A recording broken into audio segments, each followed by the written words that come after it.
some schools, when I was in Slinger, I was a school psych and a counselor, right? So some schools will use you for both because you are trained to do both, right? Up until a couple years ago, I believe that's what you had, right? And then you had one counselor, right?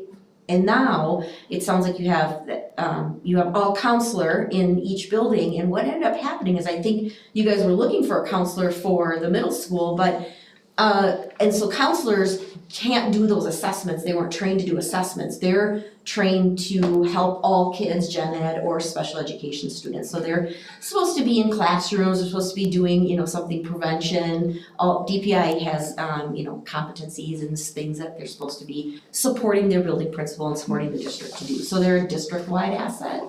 And then your school social worker like Eric, they're a different licensure as well, and they're trained differently too. So yes, a school social worker can do counseling, but typically a school social worker has been trained to help with the social work aspects, like liaison from home to school. So you might see a school social worker being able to go out if a student is truant and go help us figure out why they're truant and get resources for them. And not to say a counselor or school psych don't, but when you're trained school social worker, you're looking at that social aspect of it, your different training. So, but they're all school-based and they're all licensed through DPI. So that's the difference. So school psychs should only be meeting with special education students. Counselors can meet with anybody, and so can a school social worker. So then there's also changes, like when I was dual role, I had to remind the principal, okay, remember, I'm not here as the school psych, because I can't legally do that, but as a counselor I can. So yeah, does that answer your question? Yeah, it does, thank you. Yeah, so we have that. So we're gonna utilize Eric a little bit different. I think he's gonna help with the homeless liaison, and then he's might be helping with truancy.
break. I had a couple of vacations. I don't know, I can't.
America, and to the republic for which it stands, one nation, under God, indivisible, with liberty and justice for all.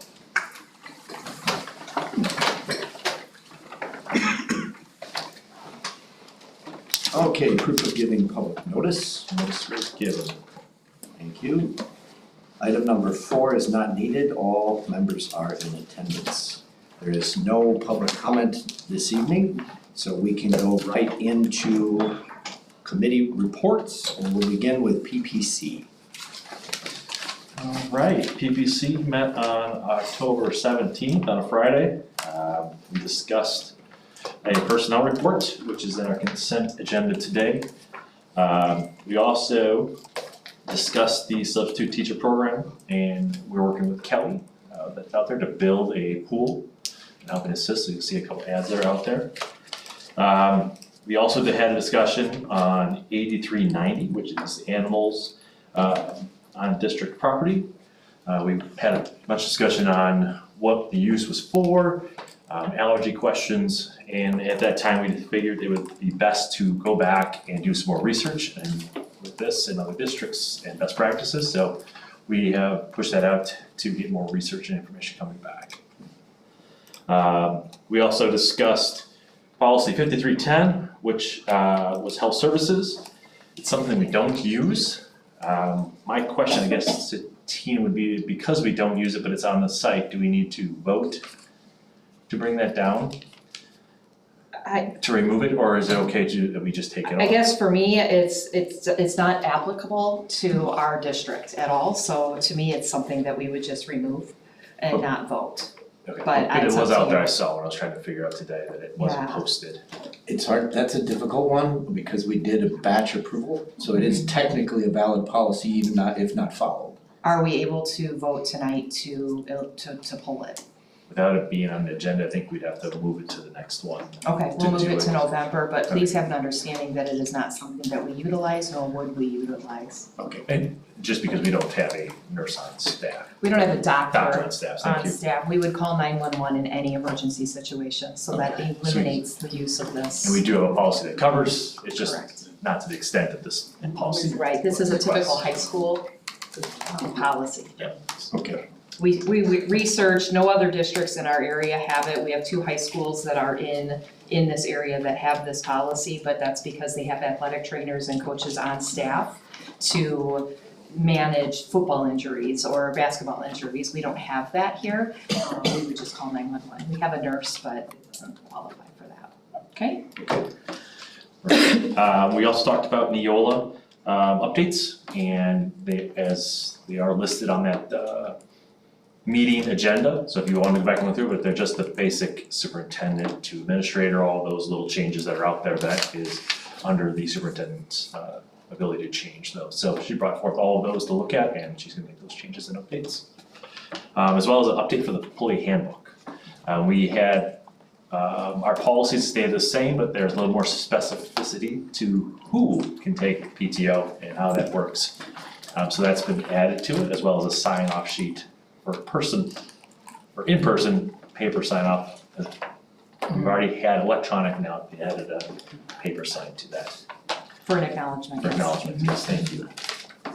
And then finally, we did talk about surveys and how they went. We had a kind of a good turnout for our first round. We also had a low turnout for what we hoped for more of. So we had students, teachers, and are you gonna go into this a little later as well? Nope. Okay, students, teachers, and community. We had good feedback from students, somewhat with teachers, and even less with community. So how do we hit those touching points as we move forward, and then the results will come out a little bit later on what those are and what we're focusing on, but we did go through those results for a little bit, which were pretty promising.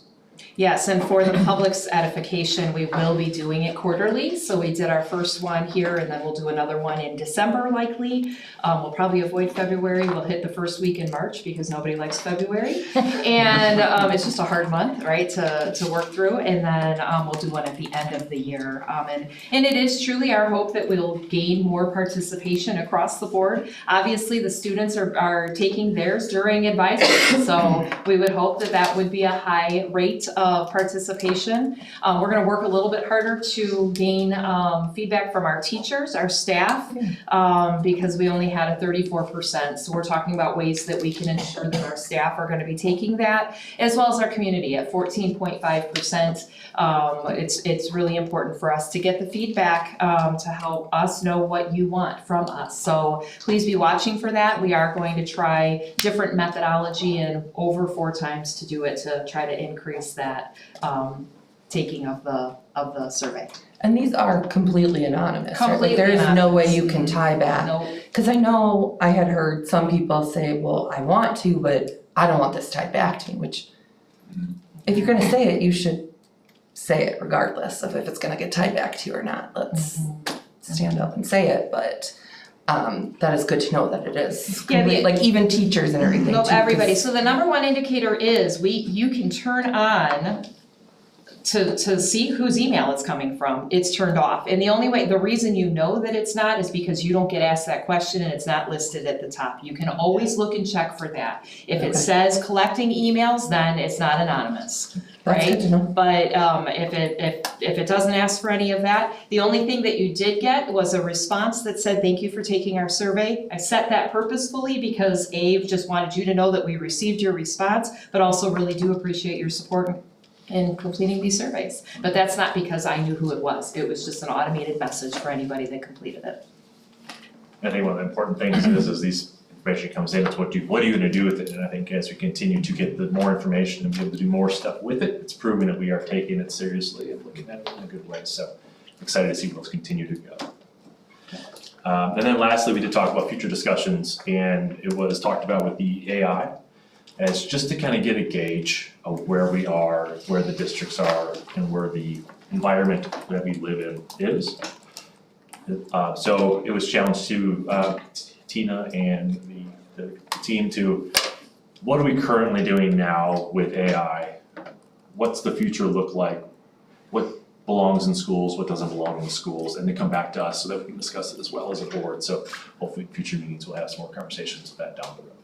For sure, and it's important for our community to know that the first step in that is really understanding digital footprints, and how, in citizenship, your responsibility as a person using digital options or opportunities that children have right at their fingertips. And so really shutting that down on our end. So Chris has done a great job of really taking care of that from an IT perspective here. Now we're in the process, at least third grade on up, about teaching our students about their footprints and how it impacts their lives for the rest of their lives. I think that was a huge piece that we wanted to have as a preempt before we hit the AI and how we utilize it in the classroom. So it's really kind of a step-by-step, and we're anxious and excited and a little nervous about what our next steps look like from an AI perspective. But we'll bring it and we'll figure it out. And I think it's important Together. to say we're discussing it so we know what's out there, not that we're gonna make any big changes, then we wouldn't do that without the board's decision to move forward with those types of things, but we really wanna know where we're at and what we're looking.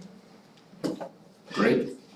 And we'd like feedback from other board members too on where we wanna go, as a district in regards to AI being implemented too. Absolutely. I like the digital footprint education. Something we didn't grow up with. Right. Some of those public comments and social digital things, they live forever. They do live forever. Even if you delete it. Even if you Still delete there. it, it's still there. So I'm glad to hear that that's part of it. For sure. I really am very glad to hear that. I'm curious if we have a resource for families about that. I'm working on it. I thought someone would be. I'm working on it. I mean, not that we need like a full class, but I'm curious. I'm in some training all day tomorrow with Bark. Oh, yeah. On how schools can work with families, so I'll be coming to Tina and you guys with that. Awesome. Wonderful. Thank you. Thank you very much for doing that. That is it for policy. All right, thank you. That was Very good. Matt, you had anything that you wanted to No, add? that was it, great job. All right, thank you. We'll move on. Finance. Okay, so finance, I mean, we did our typical run through of spending, we didn't identify any issues, we checked a few invoices, things of that nature, so spending was in line.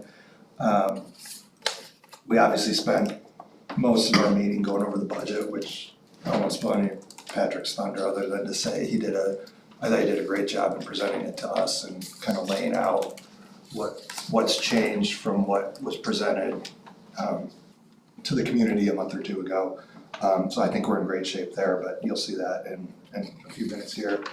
And then the other thing we talked about, I'll talk about it real briefly because it is in our consent agenda, was this food price increase.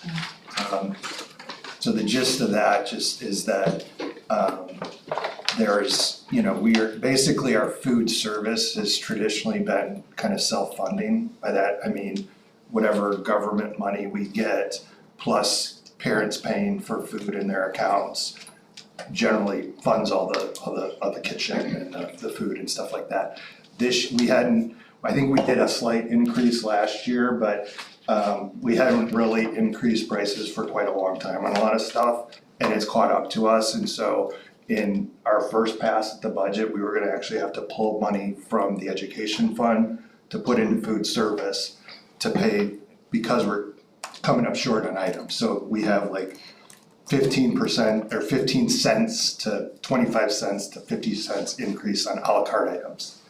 And most of this stuff, if you went through the list, is ice cream cup. And we're not, the milk isn't changing the price, right? So it's basically just covering some gaps so we don't have to pull from our education funding to the food services.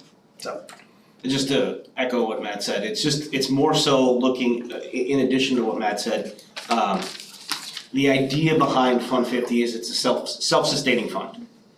The revenues it generates from sales plus whatever reimbursements we receive from the state and federal government for that meal program is what's used to run the program. So it should really be self-sustaining. Those technically the term is non-program food items. We call them a la carte because all it means is they're not those items that we're reimbursed for. They're not our traditional meals.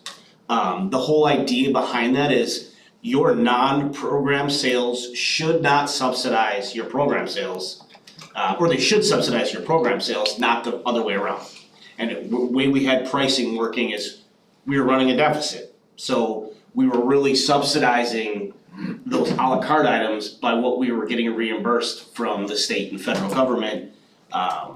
It's a big no-no from both DPI and the USDA on how that's set up. So if you look at the price increases, nothing's out of line. And we did compare with both Merton as well as Pewaukee Middle School because Chartwell's manages both of those accounts as well, so we can readily find pricing. So we're right in line. That's why he's presenting the budget, a little more articulate. Great, That's all I got, thank you. all right, thank you. Any other comments for finance? All right, we'll move on to consent agenda. So the items in consent agenda again are grouped together to allow us to approve them more efficiently. Any board member at any time can ask that one be pulled out for additional discussion. If one is not needed for additional discussion, then we could make a motion to approve the items in there. The only thing that I would ask is maybe someone from the finance committee to be kind enough to read off the donations before approval. So Actually, can I add one thing about the price increase? sure. I did wanna we did talk about putting this into place to go live November 10th. So we would have next week put out some messaging and update families. And then it would go live that following Monday. November 10th. Yeah, I just wanted to put that on everybody's radar. Is now time to question anything for that? When you pull it, has to Yeah, pull it out. I So what you would do is any board member can say, I would like to talk, I have some concerns with item C. And then what we would do is pull that out and see if anybody else has any other issues with the rest of the items. And then we would look for a motion to approve all of those items in one fell swoop. The whole purpose behind consent agenda is just to move meetings along faster rather than going through each item individually with an individual vote. Thank you. Yes. So did you have one that I'll be quick, I'd like to pull out D. D? Okay. And that does not need a motion at all, that's just a board member request. So give me just a minute. Do you want me to read the donations? Yes, please. So we received it looks like a donation from Walmart for school supplies. I don't know if you can talk more about that, but that's awesome that Walmart was able to donate that. And then we also had about $15,300 from HLEF for two different grants. One being the new bank of swing sets. Sounded weird. The swing set at North Shore for the kids, one adaptive swing in there as well. And then the second one being a set of rolling whiteboards, non-vertical or non-permanent vertical whiteboards. There we go. For the math, for Mrs. Dillon had requested that and is getting great use out of that. So thank you to HLEF for donating that. Can you clarify the Walmart? I just don't see it on the. It was right, it's written in the agenda. Oh, I'm sorry. I didn't see it until I was just reading this. It says donation of school supplies from Walmart in Delafield. I think they've done that in years past. Yeah, every year they tend to bring just boxes and boxes and That's boxes, awesome. so it's their leftover stuff at the end of the year. Do we talk about his thing or we need a motion to approve everything else? No, if we don't have anything else, we can approve the agenda items from consent and then come back to D. So So I'll just make a motion to approve all of the consent agenda items with the exception of D. I'll second that. So there's a motion on the table to approve all consent agenda items with the exception of letter D, food service increase. Any discussion? All those in favor say aye. Aye. Aye. All those opposed? The motion carries. Okay, now we're on discussion for food service a la carte increase. So go ahead, Matt, this is on discussion. Is there, did we look at, is the education funds the only pool that we could grab monies from for this, or was there any other alternatives? And two, did we take a look at any grants out there from the state? We did not look, yes, Fund 10 is the only place that can fund it, if there's a shortfall in the Fund 50 operating budget. It is, okay. So any deficit from Fund 50 will be a draw directly from Fund 10. It'd be a fund transfer just like you would do to Fund 27, for any special education, expenses. We did not look into, any direct grants that would subsidize any of this. To answer your second question, we did not. I'm not sure there would be, because this isn't the main program, because I had asked, Yeah. this isn't like the meals that you're going up to get your lunch, this is, oh, I want a ice cream bar, or I Bag of want chips. X, you know, like the Yeah. snacks, Yeah, it's not fruit the snacks. base meal that kids should be getting. Okay, that changes Yeah, where so I that, go. so these are all called non-program items. They're not like your square meal that basically is part of that program item that we get reimbursed for serving. These would all be all those, it's ice cream novelty cup, ice cream novelty snack, a muffin, a Rice Krispie treat, all that Not kind of, Pop-Tarts. Oh, the Yeah. sugar. Yeah, like a all that kind of stuff. bottle And drinks and things like that. The But other the thing milk is, was not increased, if just so you know. look, it is sometimes a little misleading. Because if you look at just the raw food cost, that is just a raw cost of food. That is none of the labor, all of that is part of Fund 50. So it's not just covering the raw food cost, it's also covering the maintenance for the food service department. $50,000 dishwasher, what was it, something like that? 60 grand. 60 grand Yeah. dishwasher. And the deep freezer, or the walk-in freezer. Yeah, well, the freezer is, yeah, we just got done fixing, but the dishwasher's in the works for this year. Okay, cause the juice cup was the only raw food cost that was more expensive than the current price. No, you look at the new, Yeah, he's right. what do you mean, what are you The saying? juice cup is at a raw cost of 38 and the current price is 30 cents. Oh, so I see what you're saying. Right. We were losing 8 cents. Yeah, we were Just- losing it that was the only item we were actually losing money by just buying it. Right. Yep. Okay, without it being the base lunch, just worried about 22% of the Yep. district coming from an economically challenged household. Yep. Now, I would echo, these are all things that are outside of that square meal. So if a student were going to receive that free and reduced lunch program, they would be receiving a meal as part of that program food item that is going to check all the boxes for the nutrition that they should get for that meal. Understood. And we also have other funding mechanisms to help and assist pay for those, Awesome. both students. Thanks for clarifying. Any other discussions on that? If not, I'd be looking for a motion to approve the food service a la carte increase as presented. I will make a motion to approve the food service a la carte increase as presented. A second. Any further discussion? All those in favor say aye. Aye. Aye. All those opposed?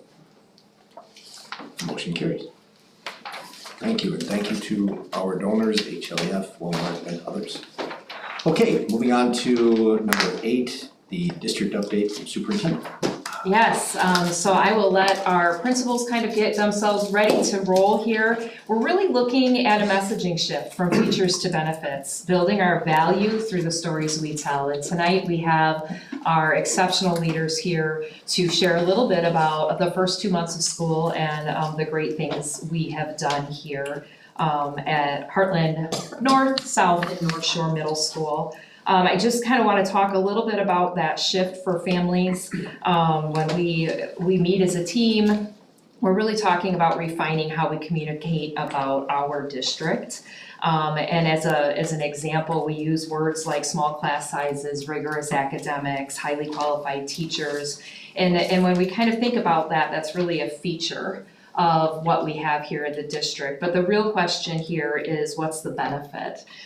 So features sound really expensive, but benefits build value. So when families make decisions, they look for what will help their child succeed. Just as an example and a way for you to understand it a little bit better would be a car with more features might raise concerns about the price of that car. But a car that keeps your family more safe feels worth every penny. So we want our families to feel the same way about our schools, right? That's what we're focused on, connected to the value and outcomes behind every feature we offer. So rather than saying small class sizes, you're going to hear us talking a little bit more about the benefit that builds the value of what we do.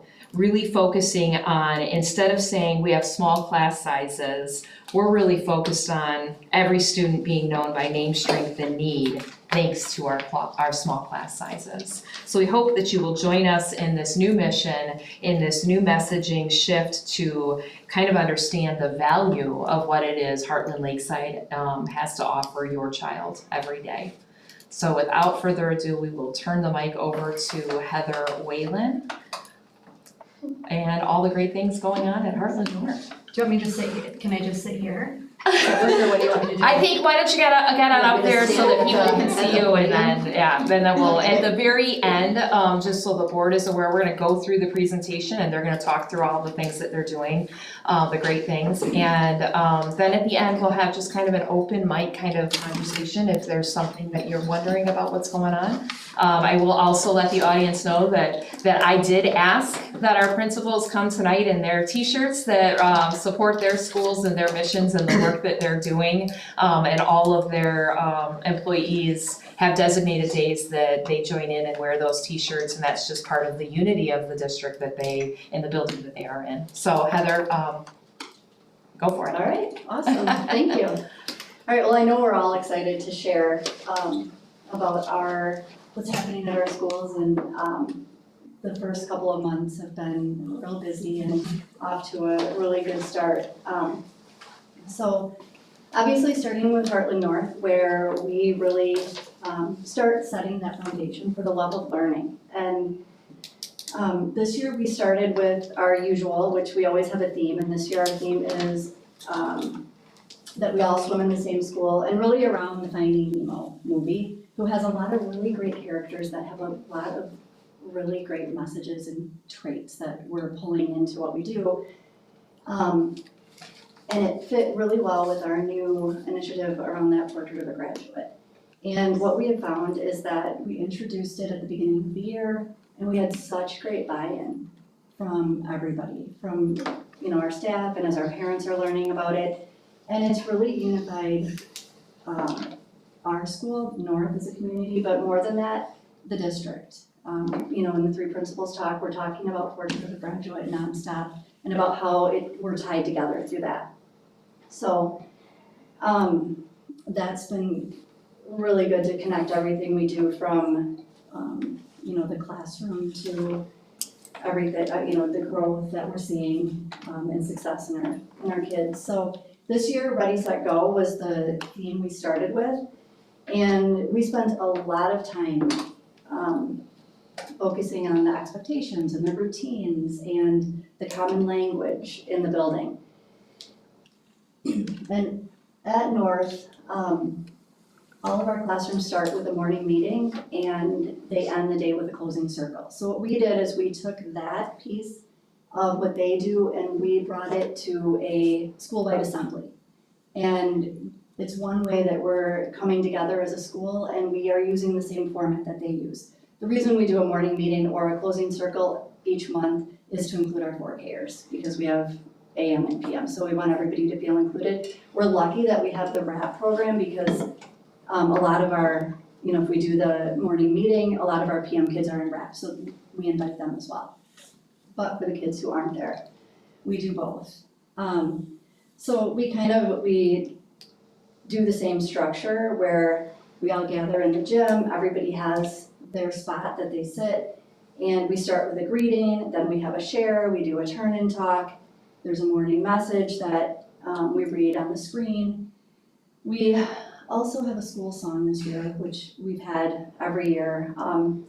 And our new music teacher, that's the one thing, whenever we get a music teacher, it's one of the first things I ask them, can you please create us a song that just fits with our theme? And they're amazing, and they do it every year. So this year, our school song is Go With The Flow, and it's all around Hartland North. I don't have it for you, but it is on one of our. I'm not gonna sing it. You're gonna- I was hoping you were gonna sing. Yeah, we have time. I thought we really don't have time for that. Short, quick song, but it is awesome. So we do the school song, we of course end, we have the flag in the middle of everybody sits in quadrants, and we end with the pledge led by students. And then they go back to their room. The other thing we use the morning meeting for, or closing circle, is we introduce the theme for the Portrait of a Graduate that month. And so we have it at the beginning of every month, so we're wrapping up a theme, introducing the new theme. And that works really well. The other thing we do that kind of fits in with Portrait of a Graduate is every week we have our fantastic friend, and every class has their student that they have selected, and they come up, we announce them on the announcements or over the loudspeaker, they come up and they get their certificate, they get a little fish keychain, and they get their picture taken for the newsletter. This was a pretty small week of Fantastic Friends. We usually have a lot more, but they love coming up and being recognized. And then they have the things they do in their classroom around that. We recognize all of our students who are nominated for the Starfish Scholars, and that is also around the theme. We have little slips of paper that the teachers take, and for kids who exemplified care for this month, they were nominated. The teacher writes out a little thing about what they did. Ready, Set, Go, it was, the kids who were really exemplifying that. And they I read it over the announcements, what the teacher nominated them for. They get their token, they come up, they choose their book, and we put the piece of paper in the book so that the families know what it was. We also added, I think it's on the slide, a monthly service project that we're trying to do. So this month was care, and what we chose to do was we made dog treats, and we donated them to the Fluffy Dog Rescue, which is right here in Hartland. Everyone loved it. The dough was super sticky, and it was a big flowery mess everywhere, but you couldn't have asked for anything better. I mean, it's more fun than just flour everywhere. And the kids, we had bones that they could use, or hearts, and they cut them all out, and then we baked them and packaged them. So it was a really, just a really fun way to show kindness and care for others while giving back to the community. I think I got everything on that slide. These are and I put the Great Apple Crunch in here. That was another opportunity for an assembly. We have not had years where we've really had a lot of assemblies in the gym and brought everyone together. And this year we've done a lot of that, and it's just been fantastic. So the Great Apple Crunch was another opportunity to do that, bring everybody together and talk about nutrition. And we had the newspaper there, which was really fun. Okay, I think I'm ready for the next one. Looking at student growth, we obviously, math and literacy are on here. We have social studies and science that are another big, a portion of the day. But there's a lot of time spent in both of those areas.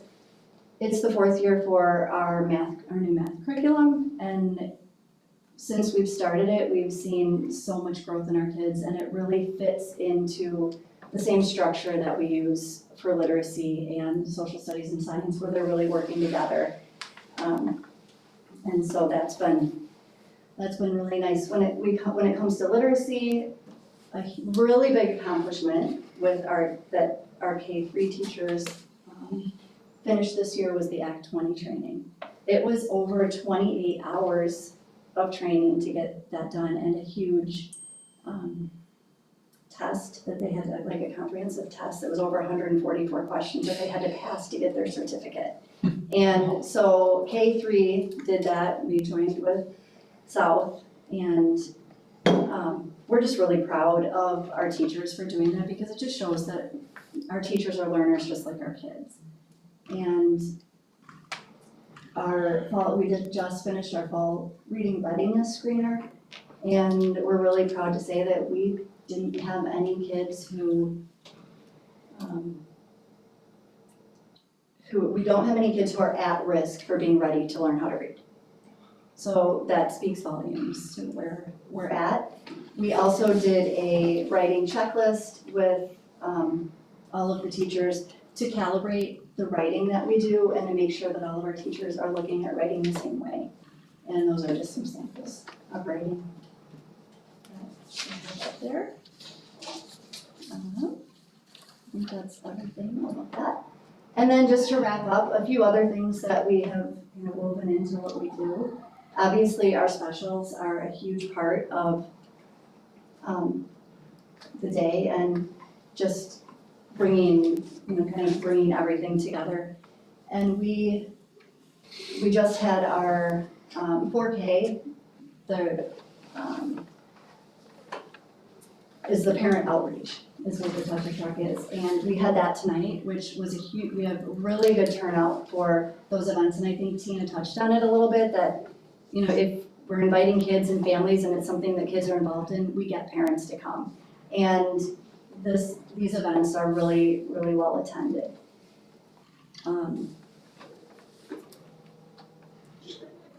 The other thing that these events do is they tie to our play workshop themes. So we use a play workshop model in 4K, and the students choose centers, and they're encouraged that encourage cooperative play and creative thinking, and then the teachers coach in with language and ideas that really extend that engagement. So when it's Touch a Truck, it's a transportation in 4K, and so that's how we're tying it together.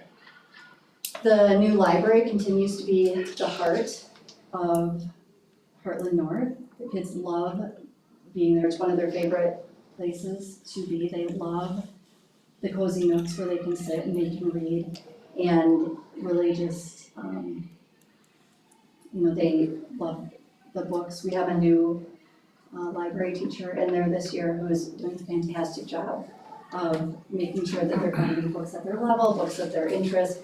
They listen to the read-alouds, and then the centers that they have every week are related to whatever the theme of Portrait of a Graduate is. And she's doing a great job of facilitating those. We're always adding new options for centers. This was a new thing that we added this year that, again, it kind of sparks that creativity, and then we're always looking, I'd like to just put a plug in there, that we're always looking for volunteers in the library, where you can either shelf books or support our centers.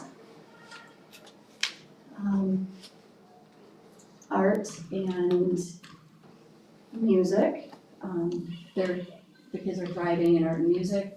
In art, the students are currently, this is I think one of my favorite things to watch, they design robots using 3D shapes, and they are drawing them first. And then today when I was in there, they picked the wood blocks that they want to use and the other materials. And Mr. Kripe has the drills out so that they can drill holes, and he's got them showing them how to put them in the vices. And the kids are using tools, and they're, little. But they love it, and they're learning so much while they're in there.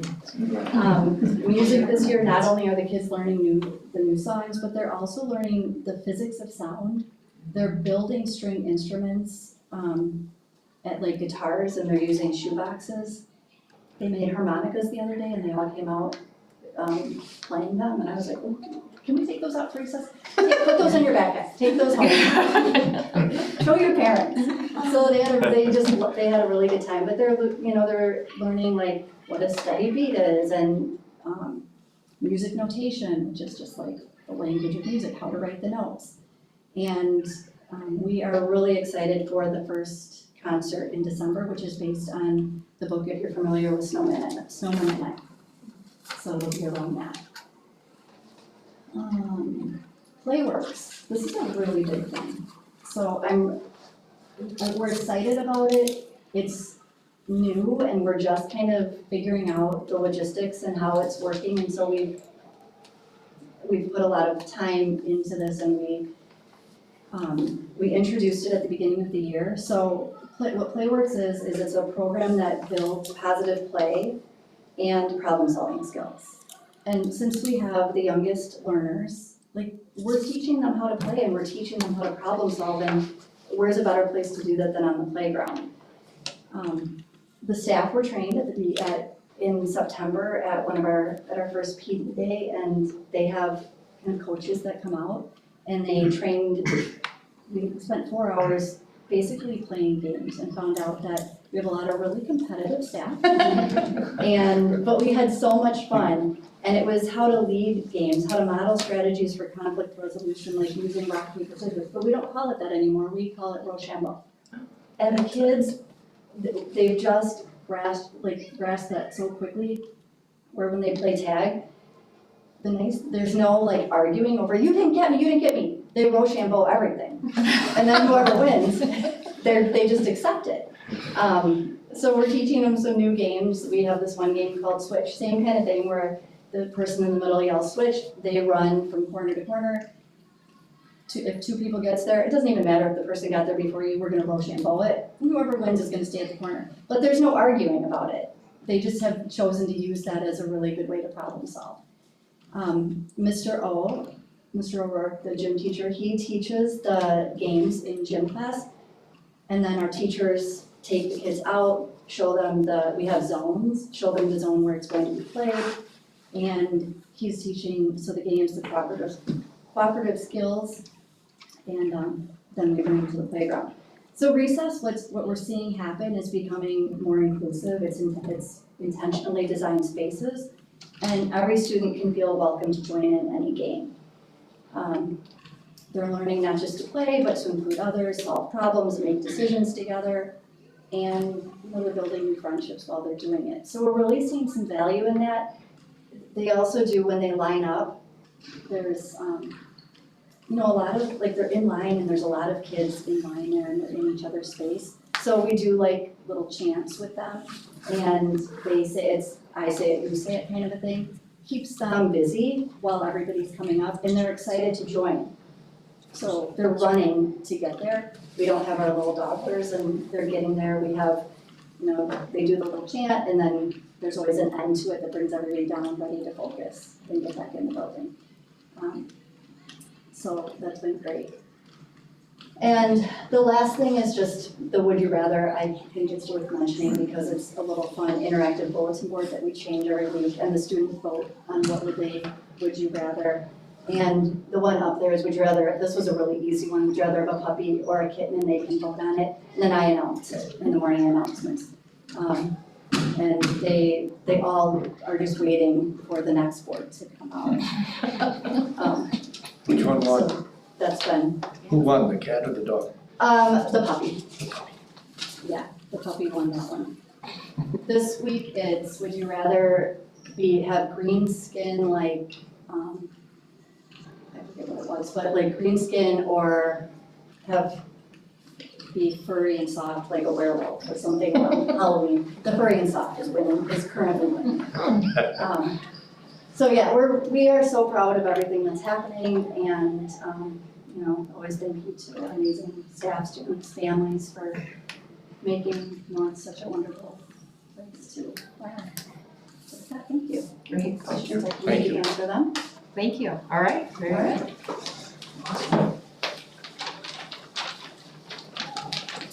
All right, I gotta say, Heather did an amazing job talking about Heartland North. And we kind of started our year last year because Heather and I worked on the fact that the second graders coming to third grade need a bigger transition. It's a big transition for them, but they needed to be more confident and comfortable coming over. We share specialists, so we share the third grade art, music, and PE teacher, which creates a little confidence for our friends as they get over. But last year, Heather really set time aside to make sure that the second graders came visit 3 or 4 times. There were some groups of students that we had come additional 2 or 3 times. And it was basically so that when they arrived in September, they knew where they were going. They had a really rich understanding of how the building was laid out, and kind of what to expect when they got here. And the reason I bring that up is the transitions sometimes from, that wonderful 4K environment that she just described with all the big foundation pieces, right? Those are big foundation pieces for kids. Really, it's they get so comfortable at Hartland North because they've been there for 3 years. They know everyone inside and out. They know where they're going, who to ask for help, etc. And then they walk into a new place with big 5th graders walking down the hallway, right? So that's a change, and that change occurs again when we send our 5th graders to 6th grade. But the reason I bring that up is because last year we worked hard at preparing the 2nd graders for 3rd grade, and again, Heather and the 2nd grade staff did a fantastic job. It helped, I think, that our 3rd grade teachers were being trained in Act 20 with the K2 teachers, just because there was more opportunities to have conversations. But the reason I bring that up is the 3rd grade transition this year was beautiful. And so all our friends got settled in, they knew where they were going, they had a much more comfortable approach. Now, to complement that, of course, the 3 of us, the building principals, worked on Portrait of a Graduate pieces with our grade level teams. So we went into the school year, for the first time, yes, we work extensively on reading, writing, and math, and other, academic areas, but we were united with the way we were gonna start the year and how we were going to focus on the 6 themes throughout the year.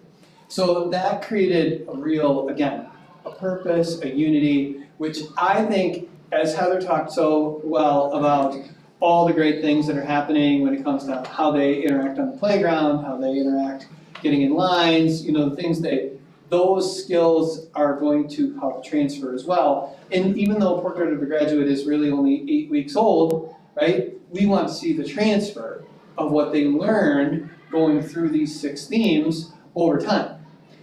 So we started our year with Ready, Set, Go. This is an actual artifact from our first celebration because the kids had a relay race and they had to run out and write Ready, Set, Go in chalk, which was just a fun part of the end of September, which it was still 80 degrees and amazing outside. We have this beautiful mural. Thanks to the foundation, they helped to support that. We had an artist in resident come in. We transformed the space outside of the lunchroom, put in a beautiful area for our lost and found pieces. And our students are really into graphic novels in the library. So we were focusing on kind of that, graphic novel theme. That's a real attention grabber for our 3rd, 4th, and 5th graders. We wanted it to be like a really fun place. Opposite this wall is going to be a new mural that is going to have panels on it, much like the graphic novel, that are going to have kids in caricatures that represent art or the fine arts or math or kids doing a reading activity together and just having fun as well. So the whole front entrance has gotten quite a facelift, and it's really a fun, more vibrant place. When you walk into the building, the kids love it. These kids are getting their Portrait of a Graduate photo because they were nominated by their teachers that week for representing the theme and doing something that was maybe just a wonderful gesture or being prepared depending on what the situation was. And then that picture is popped into the newsletter every week. We still get to do some great outdoor ed things, and so our kids just love being outside, whether it's with Mrs. Marshallek or with Mr. Zool doing planting and propagating and harvesting and all kinds of fun outdoor activities. We had the Great Apple Crunch. Everyone was outside celebrating fall together, taking a big bite. It's absolutely fascinating what happens when 350 kids bite an apple slice at the same time. It's like you can hear it, it's really cool. So we did it a couple of times just for fun. But they had a wonderful day, and these girls just happened to have cool apple shirts when they were outside. I'm off the script, so we'll focus here. I want to talk a little bit more about Portrait of a Graduate, because when we set that up, it's a work in progress because it's only been 8 weeks, and we jumped into the Ready, Set, Go theme as well with common expectations across the building. Our students do great when they're with their teacher in their, and I say that 3rd, 4th, and 5th grade, right? Because they're with the same teacher every day for 180 days. That transition sometimes, and that we run into, the reason Ready, Set, Go is important is we created expectations that were universal in hallways, universal in the lunchroom, universal in other parts of the building, so that when the classroom teacher is not always with them, the expectations are the same. And so that was really important for our theme. If you come into our building right now, you'll see really large graphic posters outside the lunchroom about lunchroom expectations. Really big posters about busing right before you get on the bus. So that again, those teachers all emphasized those expectations, they talked about them, and they helped us to create them. Celebrated Ready, Set, Go, had a fun day of just getting outside and doing some Ready, Set, Go relays, and really just, it was a wonderful way to enjoy the fall day, but also acknowledge the great start to the school year. In addition to that, our grade level teams are in multi-age clusters for the entire year. So every 3rd grade group works with a 4th grade group and with a 5th grade group, and they do a monthly activity. The nice part about that is we're, again, trying to maximize the older students' independence, responsibility, and leadership. So a big piece of this Portrait of a Graduate experience is empowerment. And so having those 5th graders model and help lead some of those activities is a great way to, again, reinforce to our new students, right, and to our other grade levels how we work together, how we share, how we collaborate, how we lead. It'll be ongoing this year. We transferred that out onto the playground because last year we kind of dabbled with sending out some 5th graders to support 3rd grade activities. And this year we really tried to polish that up by calling them our student ambassadors. So they have a little vest. We know that they're going to go out and try to keep that kickball game running, right? We're going to try and have even teams. We're going to try and make sure we take turns. We're going to try and make sure people get opportunities to pitch. And they do a great job of that, but again, it's elevating those 5th graders to build on those leadership skills and to model really good decision making. They can lead them into a quick rock, paper, scissors, or Rochambeau to make a decision as well. Don't want to miss anything. Those multi-age teams get together once a month, and they are also working on activities that are part of our community service. So we're trying to connect each theme to community service. So this month we had groups that created door decorations and fall cards for some of our senior homes in the area. We're going to be doing some themed baskets for our first responders during Veterans Day week, but trying to encourage our kids to participate in community service by having an activity that the 3rd, 4th, and 5th graders do together. Let's see. Also, we've got new art and music programs, as Mrs. Whalen has mentioned. So kind of having some new faces in the fine arts is invigorating music. We have the students playing ukuleles and getting some experience with different instruments as well, which is fun to hear. Some of our kids took a field trip over to Old World, Wisconsin. And again, these guys are doing some seeding activities outdoors. In addition to that, we're planning outdoor education days for 4th and 5th graders that would be kind of an all-day fall event, an all-day winter event. and an all-day spring event. So we're doing some collaborative planning on that, just to get them a rich experience for the day. One of the changes at Heartland South was our library transformation, because we had a wonderful person in the library who loved history and loved social studies, and he was fantastic with kids. He did retire, and we had an opportunity to bring back Mrs. McMillan, who was our third grade teacher, who absolutely loves literacy and loves being in the library. And she, with Mrs. Makowski, now have library lessons for all our students. They have a literacy lesson once a week. They also have digital citizenship lessons. So like Mrs. McMillan the other day had a wonderful WebQuest activity that talked about safe internet searches and being safe on the internet. And I know that we pushed that out as a link that was on our newsletter as well. So great opportunities for kids to learn how to use devices, in addition to learning how to search for resources in the traditional book, with our media and our other literature. And they build on that by pulling read-alouds and books that we can connect to Portrait of a Graduate, because we have morning meetings every day in our classrooms, we have read-alouds, and that's a place where we emphasize the theme of the month by talking about it in real time as it affects our cohort of 24 or 25 kids and their, things that they're working on. This is just a shot of the library right here. That she has a Halloween I Spy project going on up on the board. The place has just got a really warm, wonderful vibe. This is multi-age over here, probably working on those holiday door decorations. And this was a picture of the pumpkin relay that we did for Ready, Set, Go. Just a fun way to celebrate. So, it's been a great transition. One big thing that we've got coming up in 2 weeks is the musical that 3rd, 4th, and 5th graders have been working on, The Jungle Book. So that's going to be a huge, wonderful event, and I'm sure it'll be well attended. Thank you. Thank you. Great, thank you.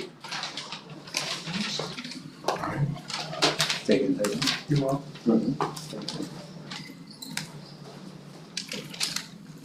All right. Hey, everybody, I'm John from the middle school.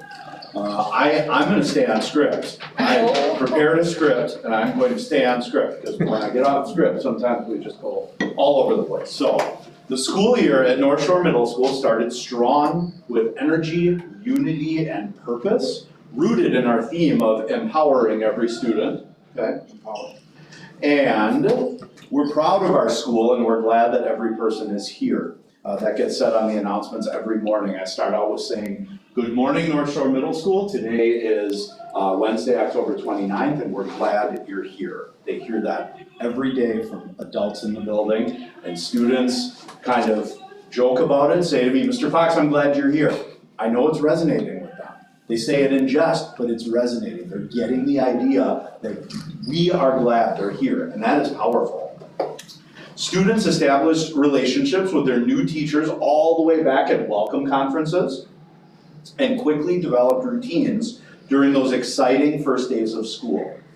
Staff learned about and ran with our new Portrait of a Graduate themes and initiatives, putting their stamp on delivering these objectives to students. Both of the other principals mentioned how the staff really took this. We rolled out the principles of this and the initiatives, and they immediately took action and said, all right, this is what we need to do, this is, oh my gosh, this could be cool, let's do this. We saw that happening.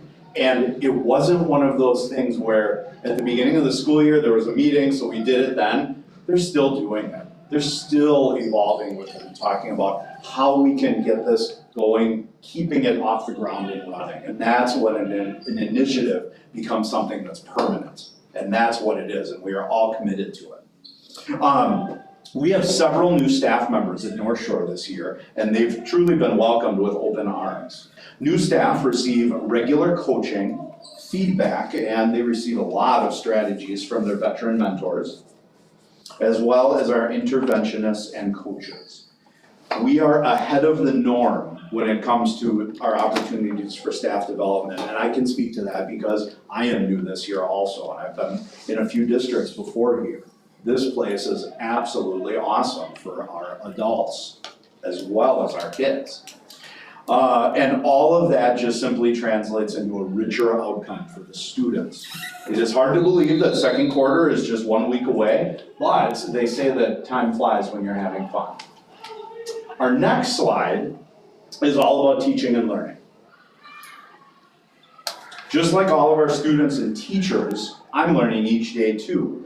And as I learn more and more about our rigorous curriculum and we see the students' growth each day, I admire the gifts that our teachers have in rolling that and sharing it to our students. Teachers are constantly differentiating material to best fit the needs of their students, sharing resources to help one another, and seeking out new resources to stay ahead of where education is going. And honestly, we don't know that yet. It is changing rapidly. This is highlighted by photos of teachers in their weekly meetings. They have grade level meetings where they meet as an entire group of 6th grade teachers, for example. They have vertical meetings where all of the math teachers will meet at the same time to plan the continuum of math delivery for the multi-ages of the building. And then there are student services meetings or student support team meetings where we talk about what we need to do to make sure kids are feeling successful at school. In advisory, students are learning about being reliable, using appropriate language, communicating honestly, recognizing feelings, standing behind what you say, and something as simple as learning how to disagree with someone else. And these are real life skills that the students need to navigate, and it's great to see our teachers guide them. We partnered our Portrait of a Graduate theme of Ready, Set, Go, springing into a new school year, and Ready, Set, Grow, with a celebration of supporting local farmers and produce by crunching apples together a few weeks ago. All right, 8th graders can crunch pretty loud. In a few weeks, we're gonna launch a winter collection drive to highlight the new theme of care. And we're gonna have a little bit of competition going on between advisory classes for that with some incentives along the way. I don't wanna spill too much because we haven't rolled it out yet. And we're seriously looking forward to contributing to the district's Nights Care Crusade in November and December, late November and December. Our final slide is all about the things that happen outside of the day. Leadership exploration and community engagement. Next slide, please, thank you. And this embedded aspect of school is so rewarding. It's what happens outside of the 11 periods of our day. And it's that time that we can all think of in our school careers when we build strong relationships and we've created lasting memories for both students and staff. We're proud to add to our club offerings, which includes Buddies Club, which is a fabulous club which pairs students without disabilities along with students with disabilities, and they do service projects, they do fun activities together. It is wonderful. There's about 50 kids in it when I was there at the last meeting, and it is fabulous. Brand new dance club this year. Our Phi Ed teacher is passionate about dance. There's a group of kids that came together for dance club and they're running with it and going. They want to do a recital as the year goes on, so it is really, really neat. Connect Homework Club, which provides a place for students to get together, get a little help with homework. Dungeons and Dragons Club, Jazz Ensemble, Honors Choir, Student Council, Math Club, the newly created math tutoring with Arrowhead High School students. The Arrowhead High School students are in National Honor Society. They're great kids, they're power rock star students. They need hours, service hours to graduate. And it is a perfect pairing of the students coming together. There were four of the high school students in the office yesterday waiting for it to start after school. And I said, you guys, you don't know how much the students look up to you, but they love you being here. And they're thinking, okay, we're coming here, we're hanging out with some kids, we're helping them with math, we're getting some hours, we're doing that. They loom large for the middle schoolers. It is a great pairing. It is a great pairing. There is crochet club, there's robotics, Lego league, and we have student and staff interest in the springtime for forming a girls flag football club, which would be really excellent to see happen. We'll keep you posted on that. For the second year in a row, Mr. Vento volunteered to pull the district utility trailer with his truck for the second time in the Arrowhead Homecoming Parade. That is a fantastic community event. We had 10 staff members and their families come. Some of their families came and we transformed, I think, a 22-foot utility trailer into Knights at a museum. And we borrowed the life-size knight from one of the classrooms and ratchet strapped it into the trailer and decorated the whole thing. We had students and staff in there, and the goal is to have to get a bigger trailer, basically, to have so many staff members involved from North Shore that we need to have a bigger trailer for that. So that is so fun. Let's see. We don't, this is kind of my conclusion, we don't take the benefits of this wonderful community lightly, and we want to expand our presence in the community, as we spoke about earlier in the evening. Thank you so much for having us here to talk a little bit about school. Anytime we can talk about the great things happening and put them up and let people know, it's time well spent. So, any questions? Thank you. Thank you. Thank you. Excellent, thank you, John, thank you. So as you, just in conclusion, I don't really have anything to say except just keep going, keep doing, keep thinking, keep bringing it, keep building it. I think, as I said, once we kind of get into those buildings and you see firsthand what it really is, it is palpable. And I'm excited and appreciate the hard work and effort that this team has done and what they've empowered their staff to do. So appreciate that greatly. I appreciate you guys taking a portrait of a graduate concept and really running with it. I mean, that doesn't really mean anything unless it gets, the implementation's a whole part of that, right? And it's not just the principals, it's the staff, it's all through. I know I only have one kid left in this district, but I heard him and I was driving him to volleyball practice and they were talking about it in the car, and one of the kids was actually in 6th grade side of the 5th graders, and it was across schools, and they were both kind of talking the same language about the program. So that talks to the coordination amongst the three of you, so appreciate it. Yeah, I see that at my house too with I have a south and a north, and they definitely can connect the same way, so that's pretty cool. It's great to hear. It's neat. Thank you again. Thank you very much. Thanks for taking the time, man. Yeah. Okay. On to number 9, is that your business service? I know, right? This business. Yeah, we, first item of business I just wanted. is the monthly finance report. Just as far as cash position goes, we're sitting, Fund 10 cash in the bank is about 5.65 million. Fund 46 is about 1.74 million. So total about 7.4. Kind of in between, waiting on any aid payments. They don't come until a little bit later. So, but we're in a really healthy cash position. I kind of alluded to that earlier in the workshop, but that's where we sit as far as cash in the bank. As far as the finance report goes, really just business as usual. Nothing noteworthy or out of the ordinary to comment on. Just normal operational spending, really. But that takes us to the budget. So I'm gonna get up for this one though. So it's the teacher. Yeah, it's the teacher in me, but I will say, I sat through those three, our principals' presentations, Heather, Dave, and John. And it really puts what I do into perspective, because I talk about numbers, but the numbers mean that can happen. And that's awesome to me, like, I do miss working with kids, but when I see that, I know what I'm doing has, the weight is there, so it all comes full circle for me. So, the way I've set this up is, I got a lot of positive feedback on how the way the information was presented the first time. So I said, let's not reinvent the wheel. I'm just gonna kind of walk you through what's changed. So I walked you through the original budget that was proposed back in October, but then we'll kind of just look at, as more information has been, become known, what does that picture look like now? So if you want to just throw up the first slide.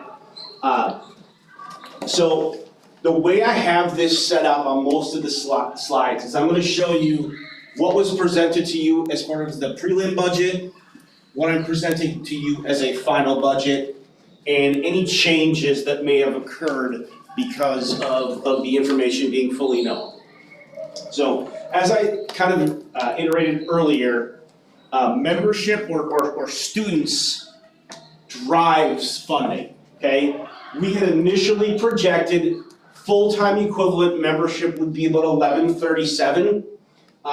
We came in at 1124, okay? So we were pretty darn close at our estimate, but the final number came in 13 full-time equivalents or students lower than that. I will talk a little bit directly about what that means budgetary in a second, but the second thing that changed is one-time revenue limit exemptions. Basically, if you think exemption, it means what's outside of your revenue limit that you can spend. We projected about 721,000 of one-time revenue limit exemptions. Those came in at about 708, so about $13,000 difference there. Ongoing revenue limit exemptions, again, it's your ability to spend above and beyond or outside of your revenue limit. And for these, the funding is obviously tied and is there. We had initially budgeted for $0. We did receive 27,000 in change. If you kind of walk through this a little bit, because membership came down by 13 students, our revenue limit authority, the amount that we can spend, went down. And how much it went down? Well, if you look here, those 13 students each come with $11,693 of funding. I shouldn't say funding, of authority, okay? So that decreased our revenue limit authority by about 152,000, but we did have, and we also had some increases and decreases.